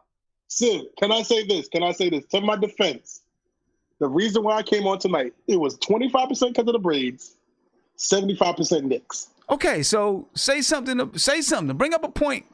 Say something. Okay. Do something that we haven't discussed already. Give me a moment. Nothing. No. See, I'm gonna give you a second to think about it. You know what you're doing right now? You are rushing me. You are trying to put pressure on me. I am going to relax. I'm going to have a calm voice.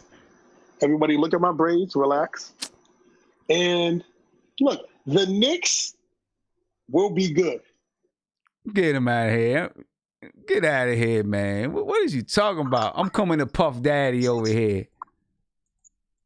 Puffy, what's going on, man? What's going on, brother? Thanks for having me on. No doubt. Glad you're here. I'm chilling, man. What's going on, man? Yeah, well, how I feel about the Knicks right now, like, basically, I feel that, I wanted to talk about DSJ 50-point pro-am game. I had, sent you, a message on Instagram about that. I want to know what are your thoughts about that. Yeah. How you think that would translate into the season? 'Cause I don't think you touched on this topic. We didn't. I would like to know what are your thoughts about that. He scored 50 points in a pro-am game. Had a dunk contest with the dunk contest is really, it's not really relevant, but the 50-point game, man, is like, wow, how you think that would translate to this season? And Frank's, 12 points in 15 minutes, I think he had. So I would like to know, what do you feel about them two battling out for the starting point guard spot? Who you think? I know you talked about Frank earlier. I know Guillermo don't necessarily want to talk about Frank, but the 50-point game, what do you think about it? I don't. Who was he playing with? I know it's a pro-am game, but who was he playing with? Not quite sure, but I just know he scored 50. I looked at some of the highlights, and I'm like, I think his jump, it looks more smooth. You know what I'm saying? I don't know if necessarily he fixed his playmaking skills, but if he I don't know if you remember that year when Derrick Rose, he played, I think, for FIBA, or he played for the United States team, and then the next season he took a huge jump. Now, I'm not saying that's where he's going to be, but if he can make a jump like that this season, my opinion personally, I think the Knicks won the KP trade. If he can make a jump like that. Yeah, I know, in that Jamal Crawford pro-am, you know what I'm saying? Like, Seattle got some hoopers out there, right?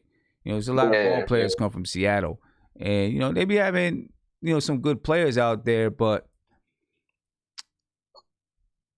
still, it's still the kind of league, they're not playing that much defense.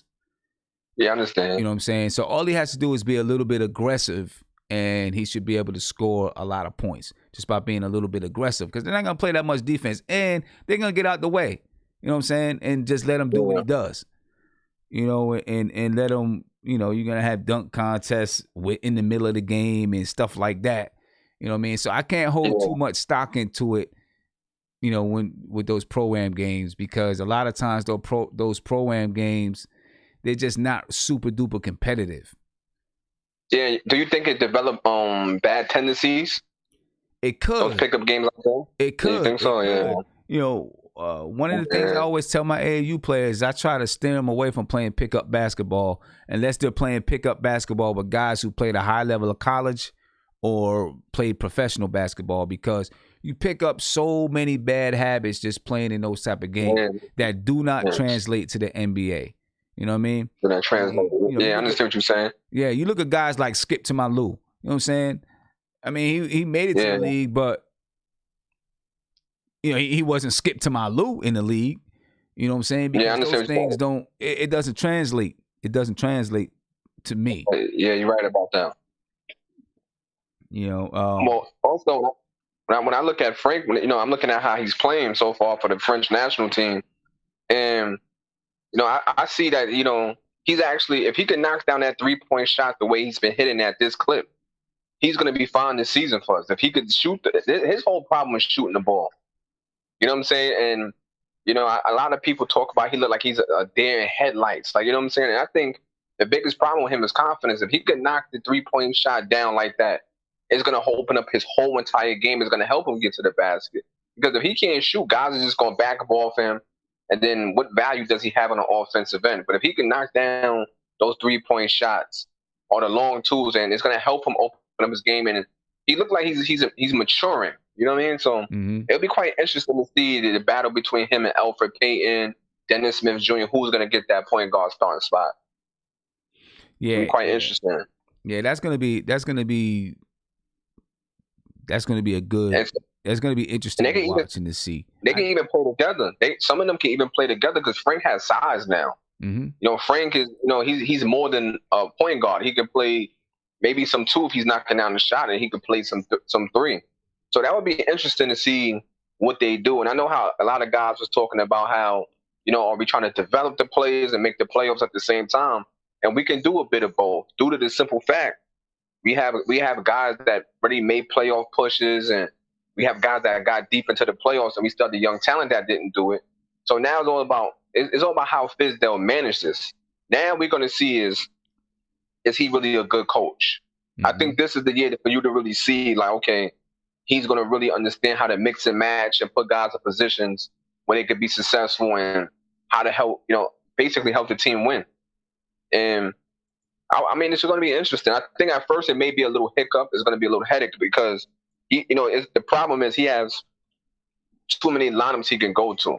You can start DSJ, you can start Alfred Payton, or does he start them two together? You understand what I'm saying? Because we don't know what goes on in practice. Maybe DSJ is more of a scorer. He's not necessarily a facilitator. So you have to put him with a facilitator. You know what I mean? Are you going to start Kevin Knox at 3? Are you going to start Marcus Morris? We have to see. We have a lot of lineups. Yeah. And look, some of these guys going to get hurt. Right. I'm not wishing it on anybody, but some of these guys are gonna get hurt, and people are gonna need to step in and fill in those lineups. You know what I mean? But yeah, Fizdale has his job cut out for him. Like we say on the line, we keep talking about it. You know what I'm saying? He's got his job cut out for him. He needs to be on the drawing board right now.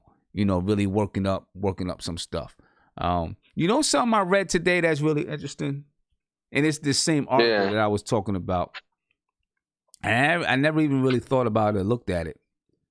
Mike D'Antoni is the last coach that the Knicks have had that's gone past his second season as a coach. Wow. That's wow. That's deep. Yeah. That's crazy. And how long ago was Mike D'Antoni? Was that 9 years ago? When was Mike D'Antoni fired or resigned or whatever happened? Right after that was like 2010, 2011, around that time. Somewhere around there, 11, 12 or something like that. You know what I'm saying? Yeah, 11, 12. And that was because Melo didn't want him. Yeah, and, so he's the last coach that the Knicks had that's gone past the second season. Well, the organization hasn't been stable, man. No, hasn't been stable at all. Not stable at all. Hopefully there's a little more stability right now. You know what I'm saying? Yeah, I think for the upcoming years, this is the first time the Knicks we had a bunch. We have a plethora of young talent. We have draft picks and we have cap space. This is like the first time in God knows how long, man. This is like the last time you have to go back to the 90s. You know what I'm saying? The last time we had something like this. You know what I'm saying? It's been a while, man. It's been a while. So hopefully they figure out how to build this team properly. Hopefully the young talent made this step, the right step. Because I think Julius Randle is going to be fine. You know what I mean? I really think so. I'm happy the Knicks got him, Julius Randle. You know what I mean? Yeah. And thanks for having me on, man. Nah, I appreciate it, man. I'm going to come to my man, Rob the Knick. You know what I mean? And see what Rob is talking about real quick. As soon as he gets the camera right. What's up? Hey, what's up, Rob? Now, right now I'm looking at your scene. Hey, look. Oh, okay. Well, I'm good now. Oh. Nah, I can't see. Yeah, I just did some redecorating around the crib. I can't see it. There you your go. phone. There you go. Wait, hold on a sec. I'm still here. You got to pull that screen up. You got what? Here, put that in your ear. Okay. I'm right here, Sam. Oh, but look, I'm just trying to get some. I'm trying to get it together. All right. Hey. Everything good? Everything is good, man. Everything is I'm right here. real good. Oh yeah. My African up, baby. I'm getting it together. You look like you're having troubles over there, man.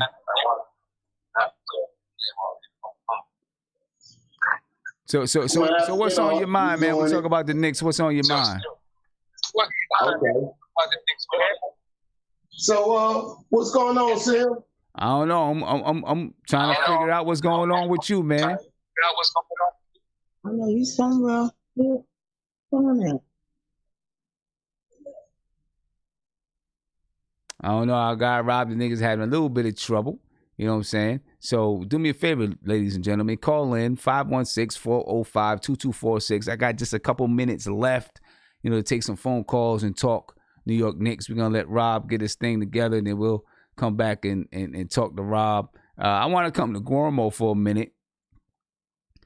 Gormo, this is just real quick, then I'm going to come back to Rob. Gormo, I'm coming to you for a minute. A lot of guys mention your name, Gormo. A lot of people mention your name. What's up, Sim? What's up, Sim? What's going on, man? A lot of people been mentioning your name. I just want to know if did you have anything you wanted to say to anyone? We talking about this Melo crap, man, and I'm tired of people giving Melo excuses, man. I'm tired. Let's move on from Melo, man. Let him go to the Nets like he always wanted to. Who is giving Melo an excuse? No, I told my people in the chat, Savvy was saying Melo never had help and all this other stuff. Everybody has this cry song for Melo. They showing these struggle videos on YouTube or Twitter, whatever, where he's playing against Julius Randle, and it's supposed to be like this new and improved Melo. It's the same Melo where he's playing this triple threat for 5-10 seconds and shoots a little shot or whatever. And he's playing against Julius Randle, who plays no defense. And people talking about Melo's back. I remember Hoodie Melo was supposed to be back, and it did not come back from nothing. It was Garbaggio. So I'm just happy he's got 15 guaranteed contracts and there's no space. I want to see him. Look, I think it was KD who said it, right? KD or Kyrie, one of those two weirdos. They said, "Oh, I like to see Melo. Melo should come." So let him play with the Nets. Whatever the Nets built up that year, that nice little chemistry with Dinwiddie and all that stuff, all that stuff they built up with Atkinson is gonna fade away, man. Y'all gonna see, and Melo's not gonna offer nothing. Because Melo's going to be the same one when those Nets start to struggle because KD's not playing and Kyrie tries to play Mamba ball, whatever the hell is in his brain, flat earth basketball. When Melo adds more minutes amidst a struggling season, y'all going to see how much Melo's really changed. Melo hasn't changed. When you take something away from somebody who didn't do better when they had that stuff, when you take it away from them, they're going to beg and, I'll be better. I'll be good. I'll lose weight. Melo ain't doing ish. He ain't changing for ish. He just wants back in the NBA. And if the Nets are stupid to take him back, let them be stupid to take him back, man. Knicks, be happy that you don't have this guy, man. Let him fade away. When has Melo ever acted crazy because the team wasn't doing well? Has Melo acted crazy? I mean, that's basically what you're saying. You're that's like, not what Tim doing. What is it that you're saying? No, this is what you said. You said when they start playing bad and Kyrie is doing watch what Melo does. All right. So what do you mean when you say watch what Melo does? You and Tony Crow, you guys cherry pick what I'm trying to say. So what I said with Melo is that when you have a guy like Melo, you're gonna see, and he hasn't. I don't think he's truly gotten out of his head that he's no longer a superstar or whatever. He could say all that stuff, but he hasn't really shown it because your game would have changed with your body changing and with how the game is changing. If Melo's on that bench and that team is not doing well, and he's still only getting 2 minutes here, 3 minutes here, 5 minutes here, he's gonna want more minutes. And for a guy like Atkinson, a young coach who's still trying to develop a team, yes, he has KD, he has Kyrie, but he also still has Dinwiddie, he still has LeVert, he still has a bunch of young, impressionable players. The kid with the afro, I can't remember his name. He's going to want Jared Allen. Thank you, Isaiah. He's going to want minutes if that team is struggling. Look at it as like, this team is struggling anyway. Why can't you see what I have to offer? Even if Atkinson sees like, look, this guy, I'm seeing the peripherals, the per minute, the blah, blah, the efficiency, what he's doing in court is not helping us and is not going to help me properly build this team up. Melo's going to want minutes. That's what I'm saying, crazy. I'm not saying he's going to go out and start doing crazy stuff, whatever. That's what I'm saying. I'm just saying that he's going to want minutes. Okay, so let me ask you this, though. But let me ask you this, though. Let me ask you this. Any player that's on any team and they see that the team is losing or not good, not playing bad, isn't any player going to want minutes and say, hey, and be thinking to themselves, give me a try. They're not getting it done, give me a try. Wouldn't right, any but player Sim, have you're that talking about, mindset? hold up. Sim, we're not talking about a normal a guy that's some vet that, you know, went around the league, whatever, and he wasn't really a superstar. You're talking to a guy who used to be a superstar. And I do not believe he has fully gotten over not being a superstar anymore. Vince Carter, y'all can say whatever y'all want about Vince Carter. I'm not the biggest fan. I'm not saying he's great. But Vince Carter knows that the end is near. Vince Carter has turned himself into a veteran who's taking minutes here and there. And yes, and Vince Carter, funny thing about it, he's had his mellow moments when he was with the Toronto Raptors, and even with the Nets, he was being a diva. So he's lucky that he got time to, all right, I'm not that anymore. I'll play off the bench. I'm not trying to look for major minutes. I'll do this here. I'll do this here. I'll help the young guys. He said that in his interview with ESPN. Melo goes on ESPN with Stephen A. Smith and is talking about, yeah, but all these excuses, blah, blah, and I finally got it, blah, blah, blah. Why didn't you get that when you're with the Thunder? When they asked you, are you going to come, would you mind come off the bench? And you gave this, and you were past your prime then. This thing about Melo. Melo is a guy you're skipping over a lot of stuff because you act like he didn't say that I struggled with it.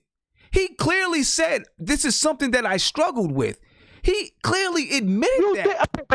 You think he's going to change? What else can you do? He admitted it, and now you're saying, "Oh, but I've come to terms with it." What else can you do? So we believe Melo now just because he said it. Let me ask you, are you gonna come? I mean, we see but I'm saying, but hold up, said it on national TV. Now we believe it because Melo said it. But I'm saying, but you're saying you don't believe him, and since he said it, because check it out, he never said that before. Ever before has he said that? Who cares? No. But listen to me. Listen to my point. Never before has he said, you know what, I struggled with it, but I've come to terms with it. He never publicly came out and said that ever. Right? But wait a minute. But hold up. But listen, how can you say that he hasn't made a change? He's never said it before. And so he's never said it before. So he's never showed that he wanted to come off the bench. But he's never said that he didn't mind it either, right? So that's one thing. Now he is saying that he doesn't mind it, but this is the first time that he ever said he doesn't mind it. So how can you just sit here and say, you're saying we're going to believe him because he says it, but what you're saying is you don't believe him, although he's never said it before. At least he's admitted this for the first time. Can you? When he had the chance, he did. When he went to the Thunder, you never saw Melo say, hey, let me change my game because my body's changing. I'm not the same anymore. Let me do other things besides score or triple threat for 10 seconds and see if I get a shot up. He didn't change his game then. Even when he was with the Rockets, yes, I understand it's 10 games. It was grimy what they did. But Melo wasn't defense. Melo wasn't rebounding. I think he wasn't setting picks. I disagree. He wasn't being a dirty guy. And hold on. He had the chance to realize, hey, the NBA does not look at me the same way. That should have been impetus enough for me to change. Now that Melo is looking bleak, now he comes on and says, I don't care what you say. When the moment is there, when the impetus is there for you to change or to keep yourself in the game and you haven't done it, why should I believe you now? Because now you lost everything and now it's too late, bro. You are the last guy besides Melo. What if you weren't ready to change at that point? The draft still trying to make it an NBA or trying to play in the NBA. You are done. It is done. But check it. What if you aren't ready? There has to be something that brings about a change. What if at that point he wasn't ready to change? But now at this point he is, because he's seen it and said, oh, you know what? Maybe I do need to change because I'm not going to have a spot in the NBA if I don't change. Maybe he really does get it now. And as a GM, but wait a minute. As a GM, I'm sorry, my bad. Sometimes there has to be something that pushes you to change. You may not just be able to notice it right off the bat. Look at boxers, right? Boxers never know when to get out because they still think they got it. You know what I'm saying? Maybe something has to hit to be like, whoa, I need to change. Sometimes something has to happen. And then you know what I'm saying? And then you get a chance after you've made a change to prove it. You know what I'm saying? But Sim, It's too little, too late, Sim. I Like, disagree. bro, like I disagree. I disagree. And he's gonna get a shot somewhere. It might be Brooklyn. It might be Philadelphia. Why? Why is a GM? Why do we have to afford Melo a chance to?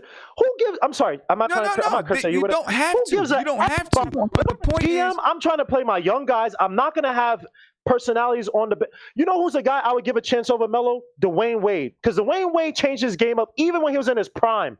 You know what I mean? Okay. Melo doesn't have that perspective. I'm not here to care about your attitude you finally made a change. GM doesn't have to care about his attitude. Go home but if he can help the team, be a commentator. He don't have to care about the attitude. I'm not saying that a GM has to say, "Oh, I really do like Melo, so I'm gonna give him a shot." I'm not saying that. What I'm saying is there are players that he's better than, and somebody will give him a shot. That's when he can prove that he really said. Okay, then he can prove that he's going to make that change. Someone will give him a shot. Why? Maybe y'all always say that there's a bunch of guys. And because he's better than half the players in the league still. That's why. That's Sam. That's in the league? No, he's not. Okay. No, he is not. Melo, if Melo was efficient, if Melo was hitting 40% from three as a part-time player, about a Hall of Famer here. If this guy was shooting 40% from three, and I would say, hey, he has a part-time role. He could be that type of player. He could be the part-time player with the bench, give you three threes, whatever, play defense. Yeah, people want to talk about Melo's, but Melo talent-wise of what he was, yes.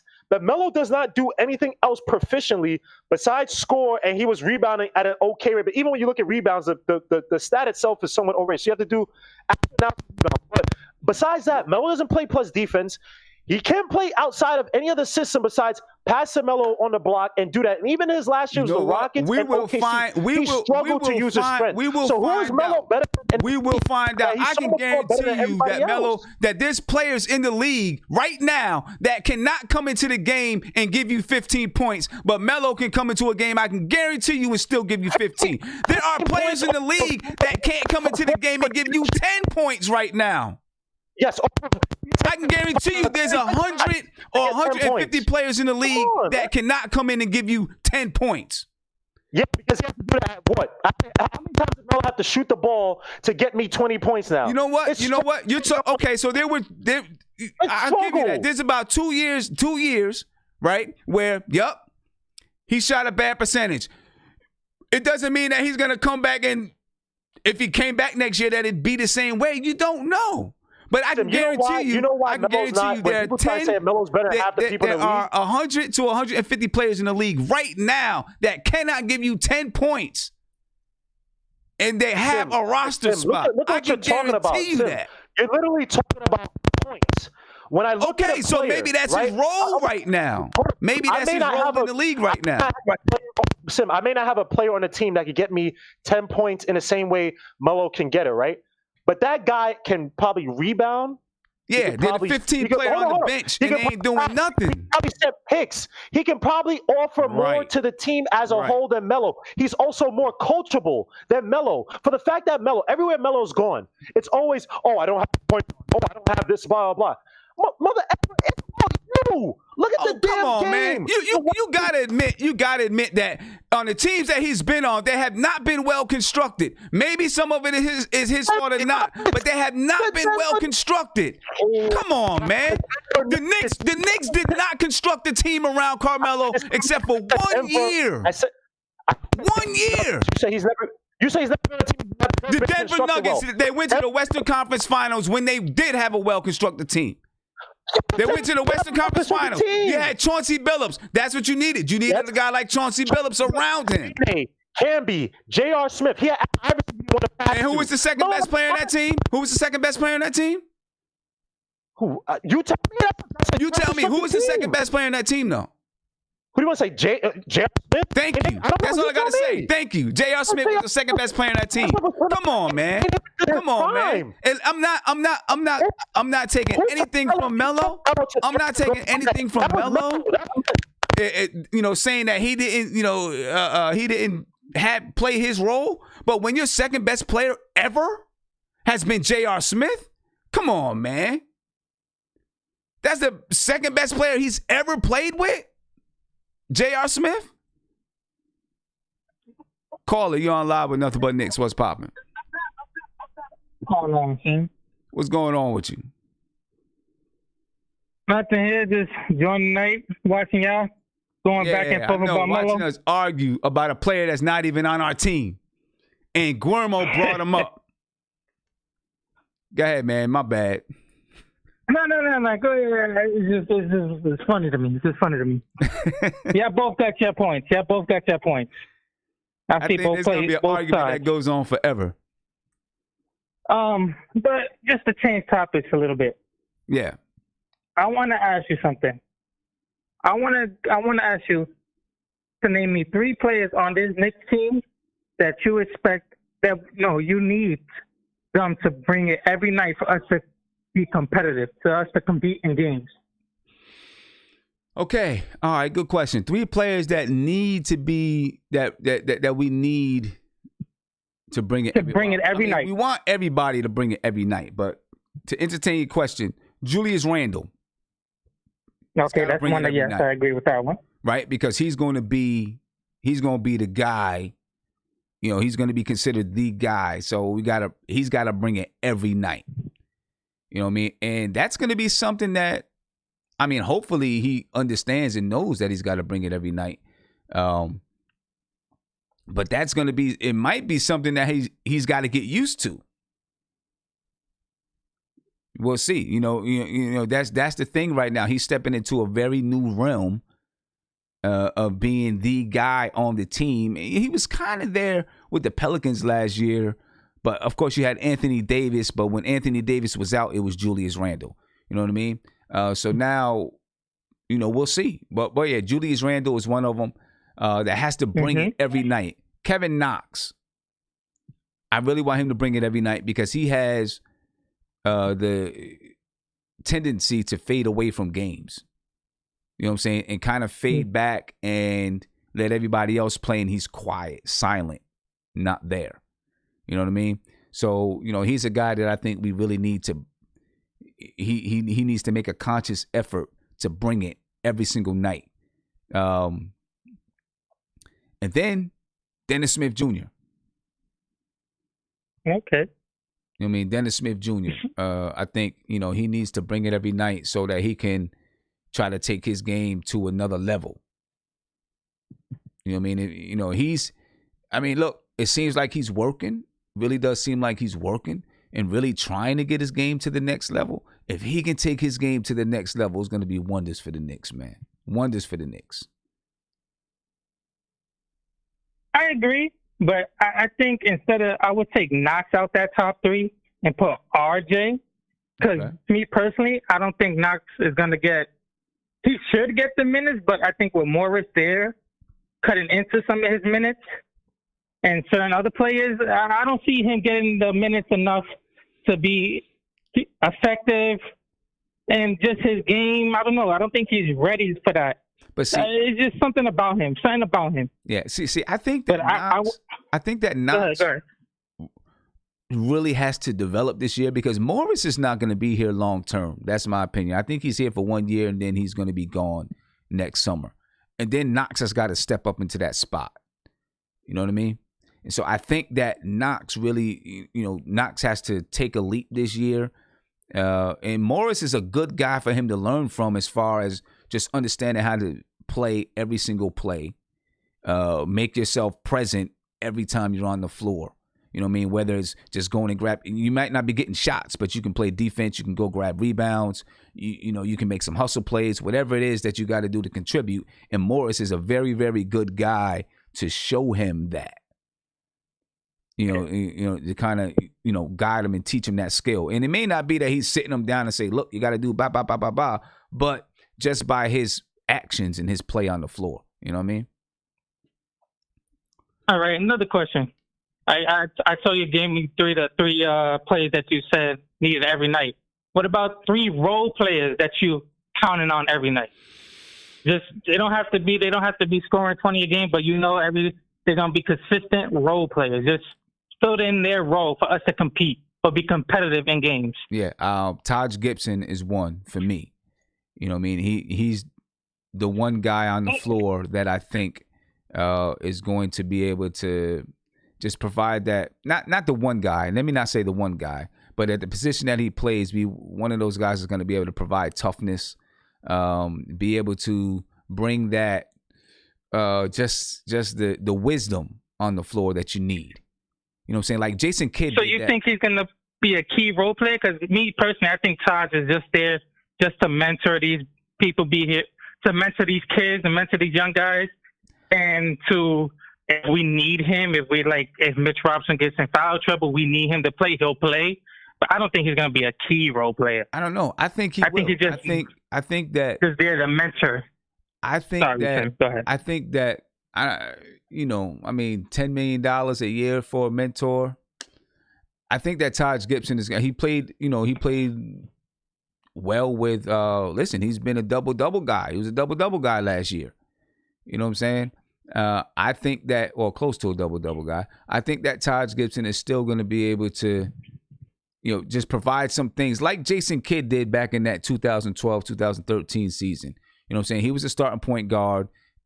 Although he wasn't getting 35 minutes a game because he was older, just the wisdom that he brought to the floor was something that you can't get it.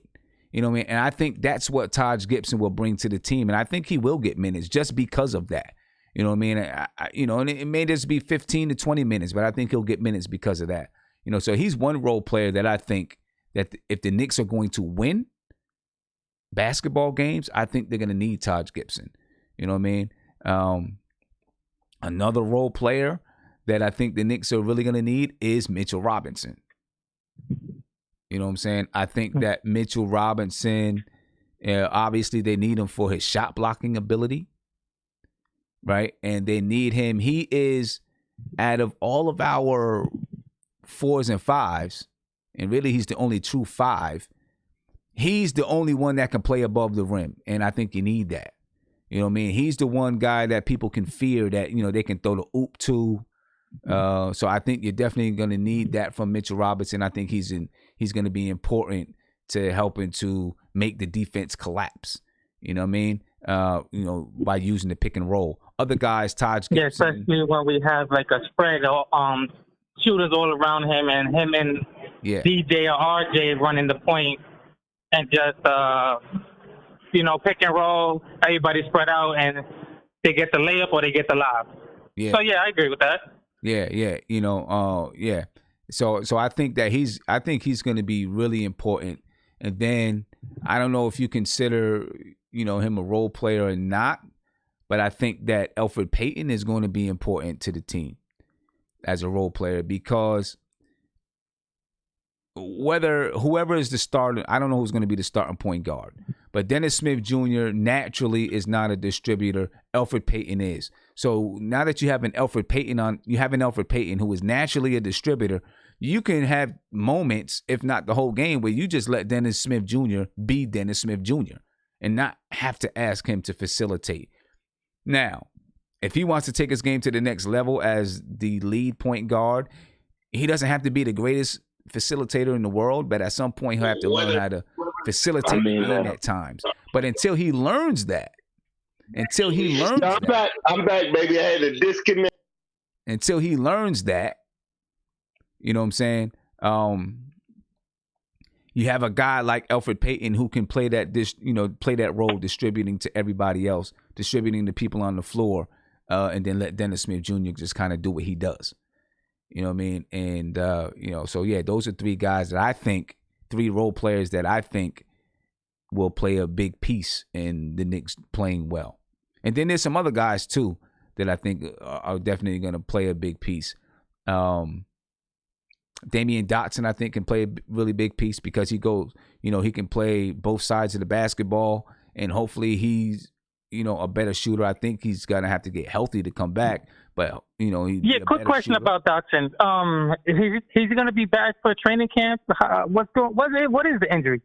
I'm not even familiar with what's going on with him. I just know he was hurt. Maybe I'm not even sure. I'd have to do some research and look it up. I'm not even sure.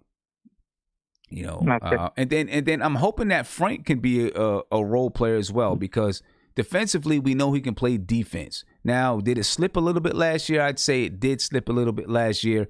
I don't know if it's because of Frank. I don't know if it's because of just the team was just trash.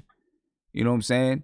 Or if it's because, he's a sophomore and people kind of figured out things that they can do against him, when he's playing defense. Hopefully he can step back to playing the kind of defense that he played that first year in the league that made people say, hey, this guy can be a really good defender. If he can knock down, if he can be a 3-and-D type of guy and be able to knock down that open three when it's available to him, he could be a role player.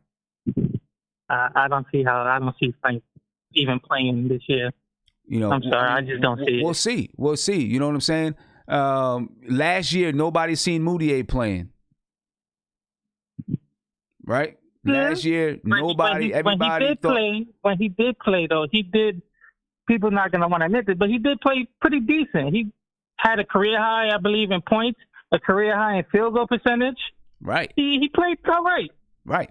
But what I'm saying, and he's the type of point guard that Fizz likes, like just attacking.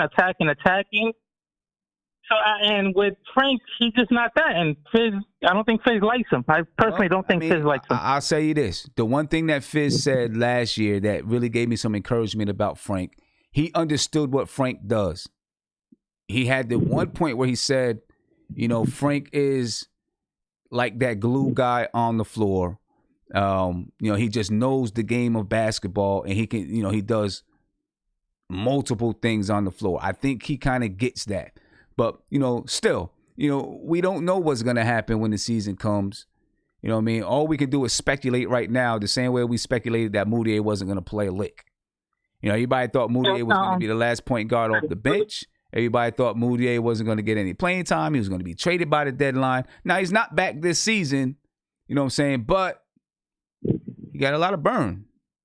You know what I mean? So can I just say something about Fizz and Frank? You said he said that, but I believe actions speak louder than words.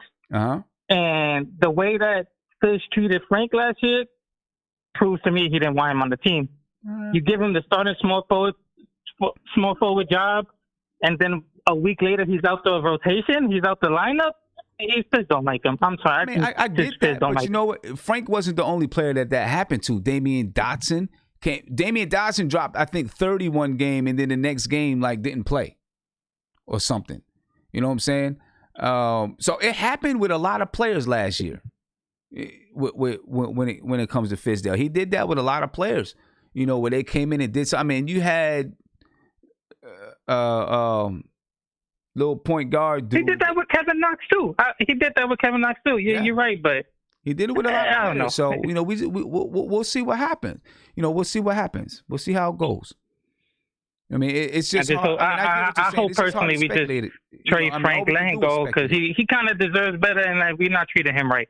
Just let him go. Trade him if we can. If any team is still interested. I kind of agree with you there. I agree with you a little bit, but I also feel that Frank is one of my favorite players, right? So I do agree with you that, since he's been here, it's been just not good for him, which is one of the reasons why I think he may be traded or he just won't be back when his contract is up. But also, Frank's got to step up too.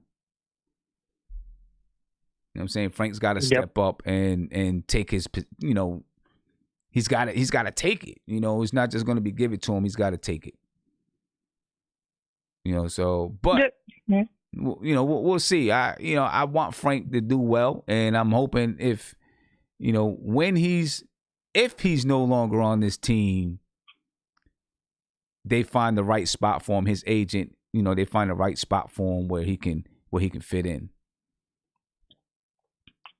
Because I agree. I hope he does. I hope they do. Because personally, his spot is not in New York.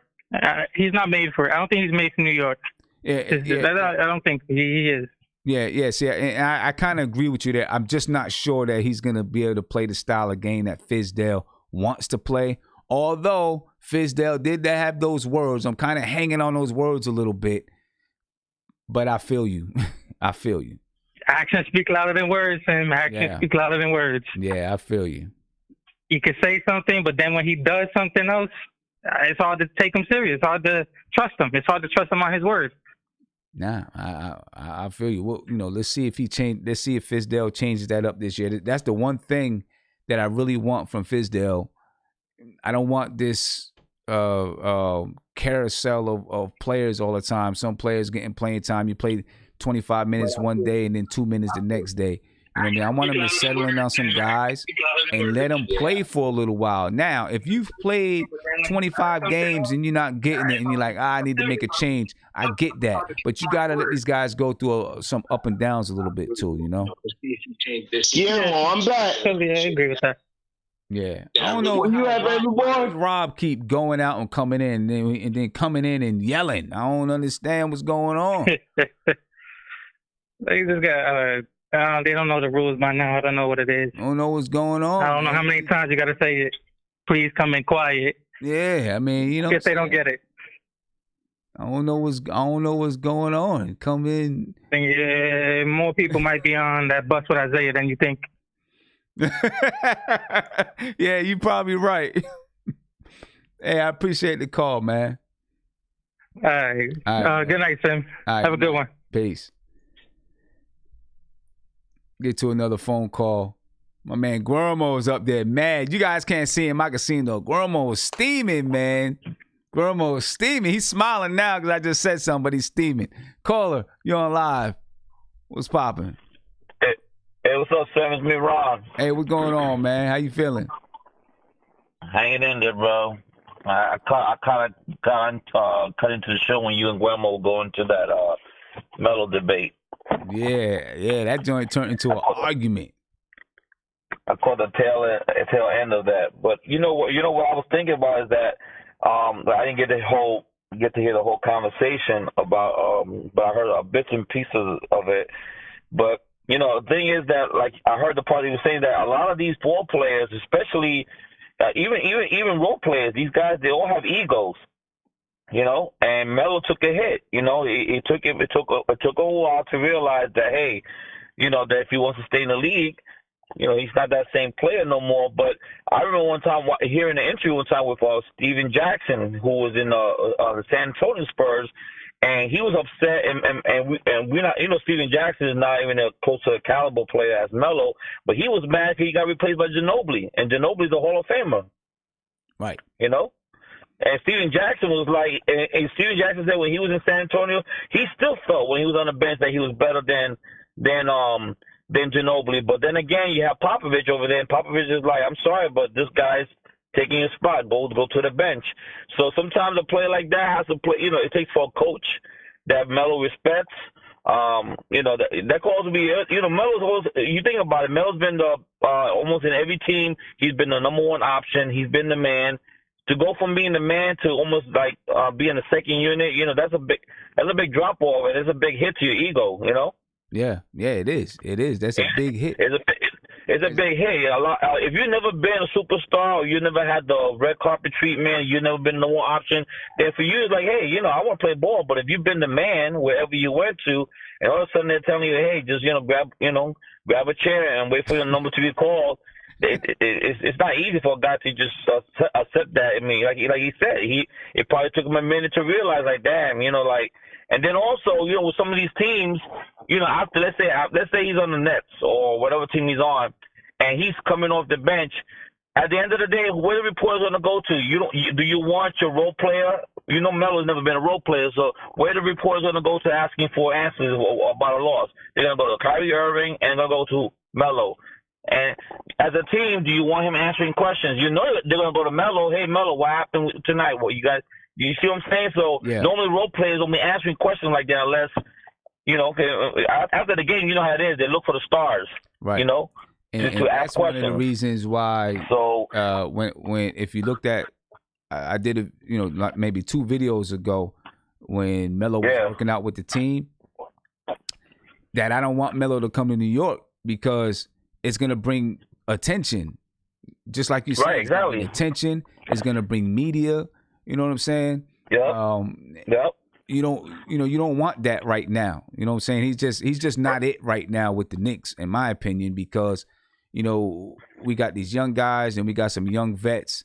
You know, Melo needs to be on a contending team that has stars that have more star power than him right now. Right. You know what I'm saying? Well, let me ask you a question, Sam. Why do you, in your opinion, why do you think Melo all this time he has not linked up with LeBron? In your opinion, that's a good question, man. I don't know. They're supposed to be boys. Question. I mean, because originally I heard the plan was supposed to be him. It was supposed to be him, LeBron, and D-Wade Miami, and because and Melo said it on the interview, he decided that he wanted the money, so that's why they went with Chris Bosh was really Plan B, not Plan A. So my question is like, if they always wanted to play with each other, why? You know, I don't see why. I mean, you figure like, I'm not saying LA is a championship team, but you was like, okay, well, if LeBron won't bring him in, then what does that tell you? That means that maybe behind closed doors they just don't want to be, you know, on the same team, or just that, you know, because I'm pretty sure LeBron, when he asks for a player, he's pretty much going to get with the player he wants. He just go to management. I mean, he did that in Cleveland, so I think it's either. But I think it's either LeBron doesn't feel like Melo's going to fit with the team. Right? Or maybe he doesn't like the way he plays. Or so it's either that, or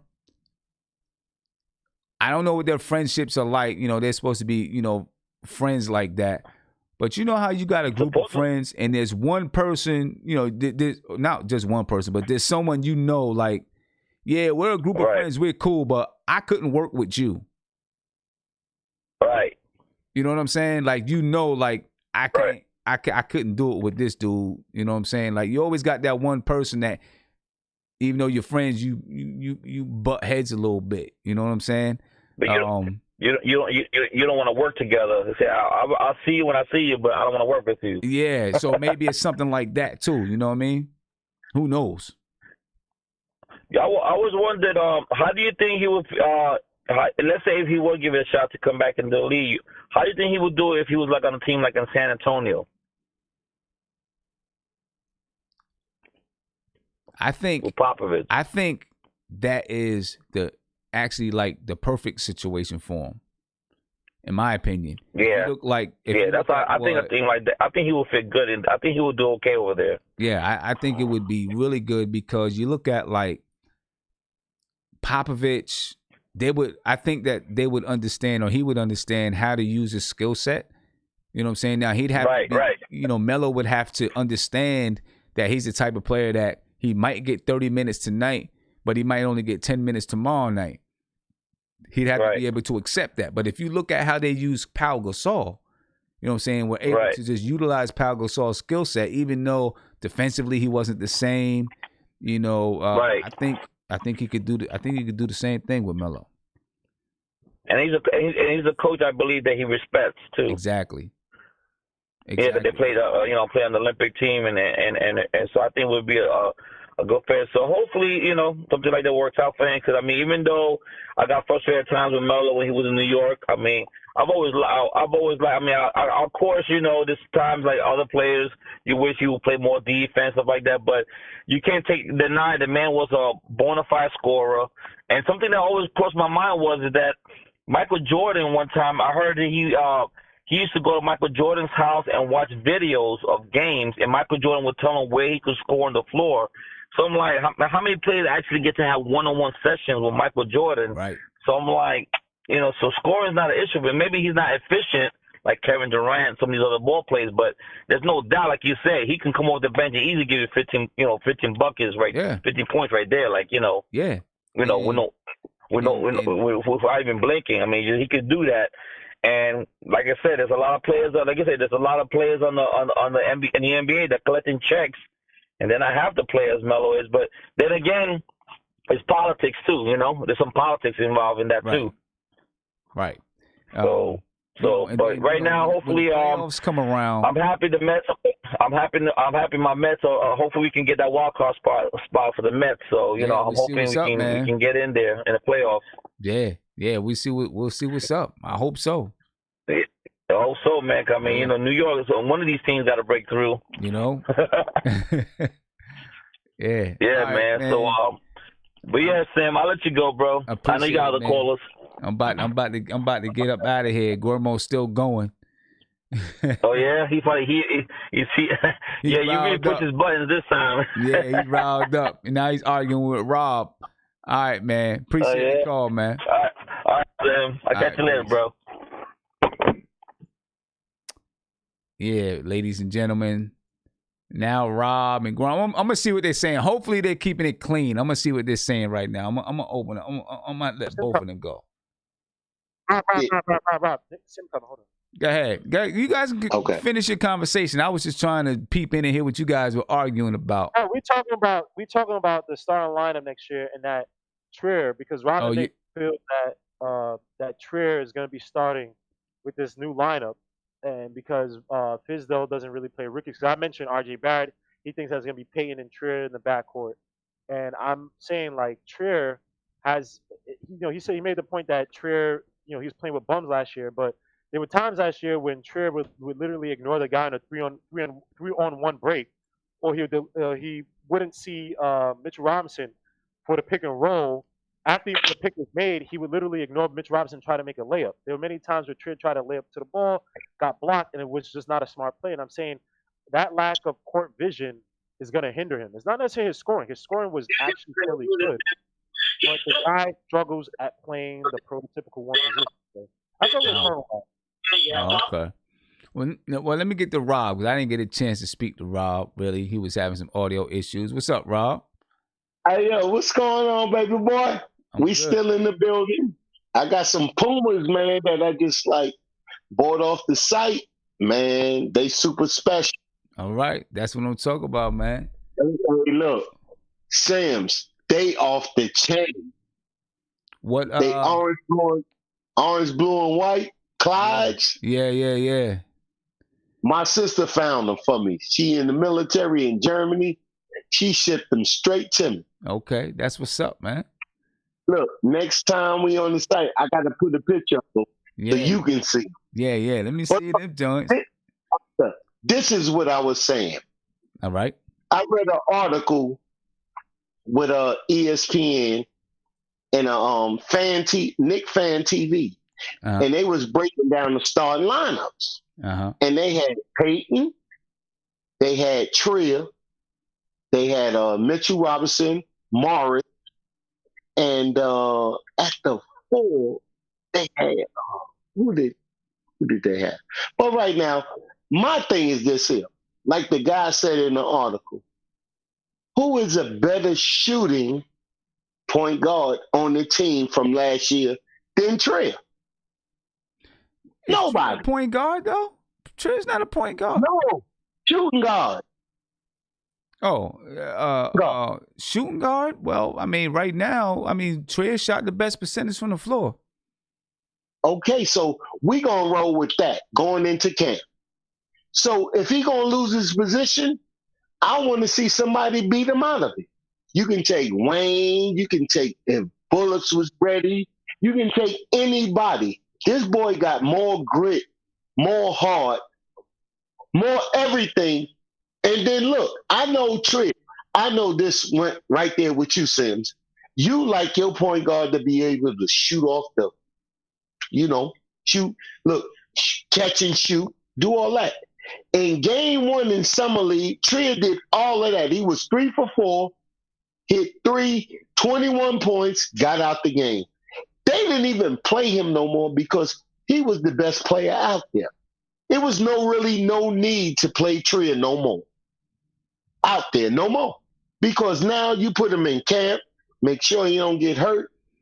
Now we play. But I not guarantee, but R.J. Barrett is going to come off the bench because you have to look at the tree that Fizdale comes from. He comes from Pat Riley's tree. Pat Riley don't play no rookies.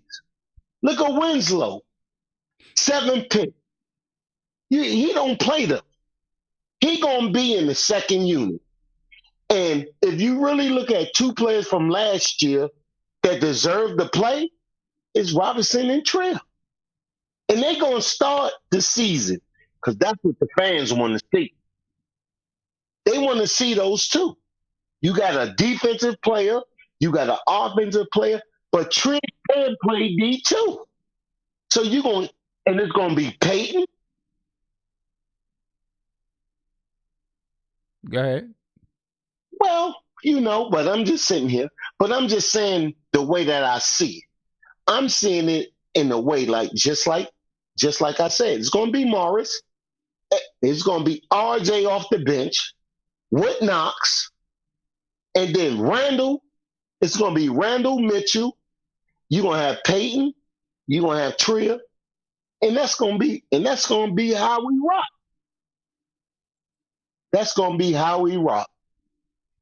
All right. Well, we're gonna find out. On the defensive end of the look, Trill plays defense. Uh-huh. And you're gonna see it when he gets on the floor. And then you're gonna have 2 6'5s up there. You're gonna have 6'5 Peyton, you're gonna have 6'5 Trill.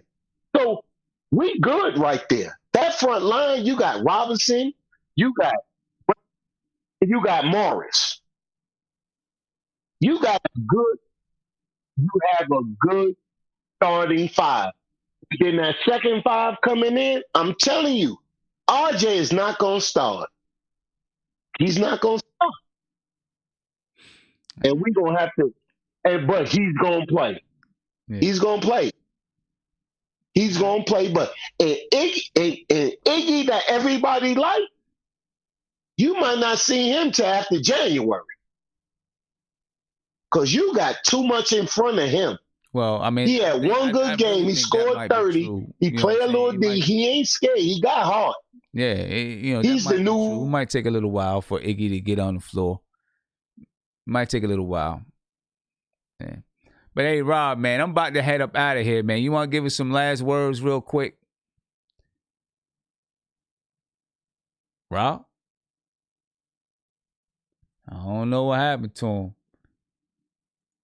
Take him out of there. I think he fell into the sunken place or something.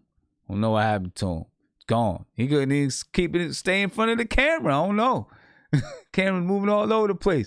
Ernesto, you want to give us some last words, man? Competitive basketball, you know? Ernesto, you want to give us some last words? Ernesto? Hello? Hello, Sim? My bad, man. Yeah. You want to give us some last words real quick?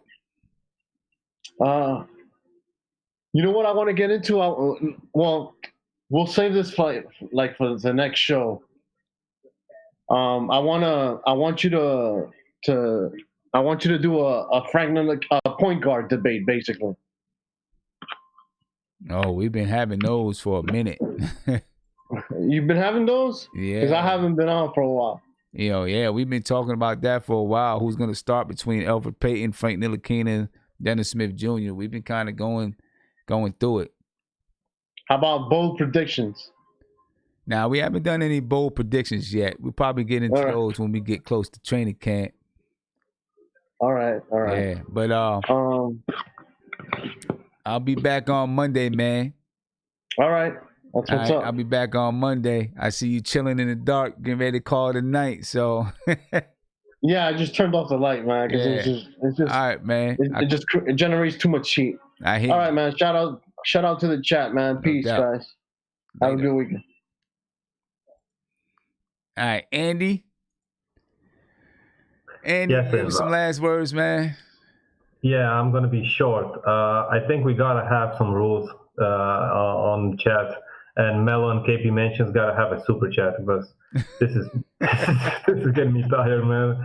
Each show we gotta have those guys on. So as always, a great show. Took us longer than an hour and 15 minutes, like you said. I know. Tell me about it. Tell me about it. That's because I got into a half-hour argument with Guermo. But it was a good one. So.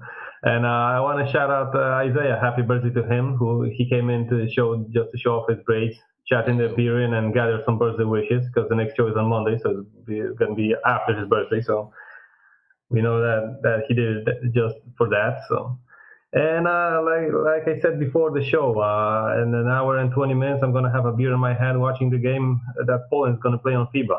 So there you go, man. Without a doubt. It's going to be. Enjoy. Long time that I didn't have a beer before noon, but it's gonna happen. Yeah. Shoot, an hour, 20 minutes. I'll be out like a light. Yeah. All right, but man. And the France game and US game are on Sunday, so gonna be on for those. We can also join in their appearance if someone wants to join in and chat when the games are gonna be on. Yeah. I'm probably gonna be on, so maybe I can join their appearance and chat with someone. I'll be at my nephew's birthday party probably, but. Yeah, but if someone from the chat wants to join, I can let them in the room. So yeah, just the info. So all right, man. Well, enjoy the game. Yeah, thank you, and have a nice weekend. I have a good weekend, bro. Yo, peace. All right, Guillermo. You done got everybody all riled up, man. No, you do, man, because you like when Mark is not here, you pick on me, man. It's crazy. So you just need to spice it up. You're an agitator. If Mark is not here or some other crazy call is not calling in, you pick on me. But it's all cool, man. I mean, you brought up Melo. You the one who brought Melo up. This Melo thing ain't gonna die, man. It ain't gonna die. But it is what it is, man. Salute to you, man. It's a good show, man. And I guess see you on Monday, man. But all I gotta say, Sim, is that this love for Melo you have, man. Telling you. Just speaking my opinion, man. Speaking my opinion. That's it. Not healthy for you. Man. I'm just speaking my opinion. Invite Melo to the what's the name, man? Invite him to the game, maybe, because I'm pretty sure he ain't getting no courtside tickets to the opening day. So offer him some tickets, man. He might come up or something like that, man. But all right, man. Sad, bro. See you, bro. Later. Chat. Peace. All right, ladies and gentlemen. I told Andy I was going to be on for about an hour and 15 minutes to an hour and a half. I was wrong. It's over 2 hours and 30 minutes. But hey, it's all good, man. I had fun. We had a good show. Me and Guillermo with a huge argument about Carmelo Anthony, player that's not even on the team. It is what it is. Big shout out to Isaiah. Happy birthday to you, man. Have a great birthday. Anybody who's in Florida, please be safe. Take care of yourself. Take all the proper precautions to make sure that you're safe, right? And prayers go out to you and your families. And ladies and gentlemen, the only thing I can say now is please subscribe to the channel, ring that notification bell so you'll be notified anytime I go live, drop a video, or post in my community section. Make sure you get those opening night tickets. After Wednesday, 11:59, next Wednesday, they'll be done. You won't be able to get them. All right? Click on the link in the description. You can click on this link that's right up here and go for it. Ladies and gentlemen, I'm out. Have a good weekend. I will catch you on Monday. Unless something else happens, I'll catch you on Monday. Peace.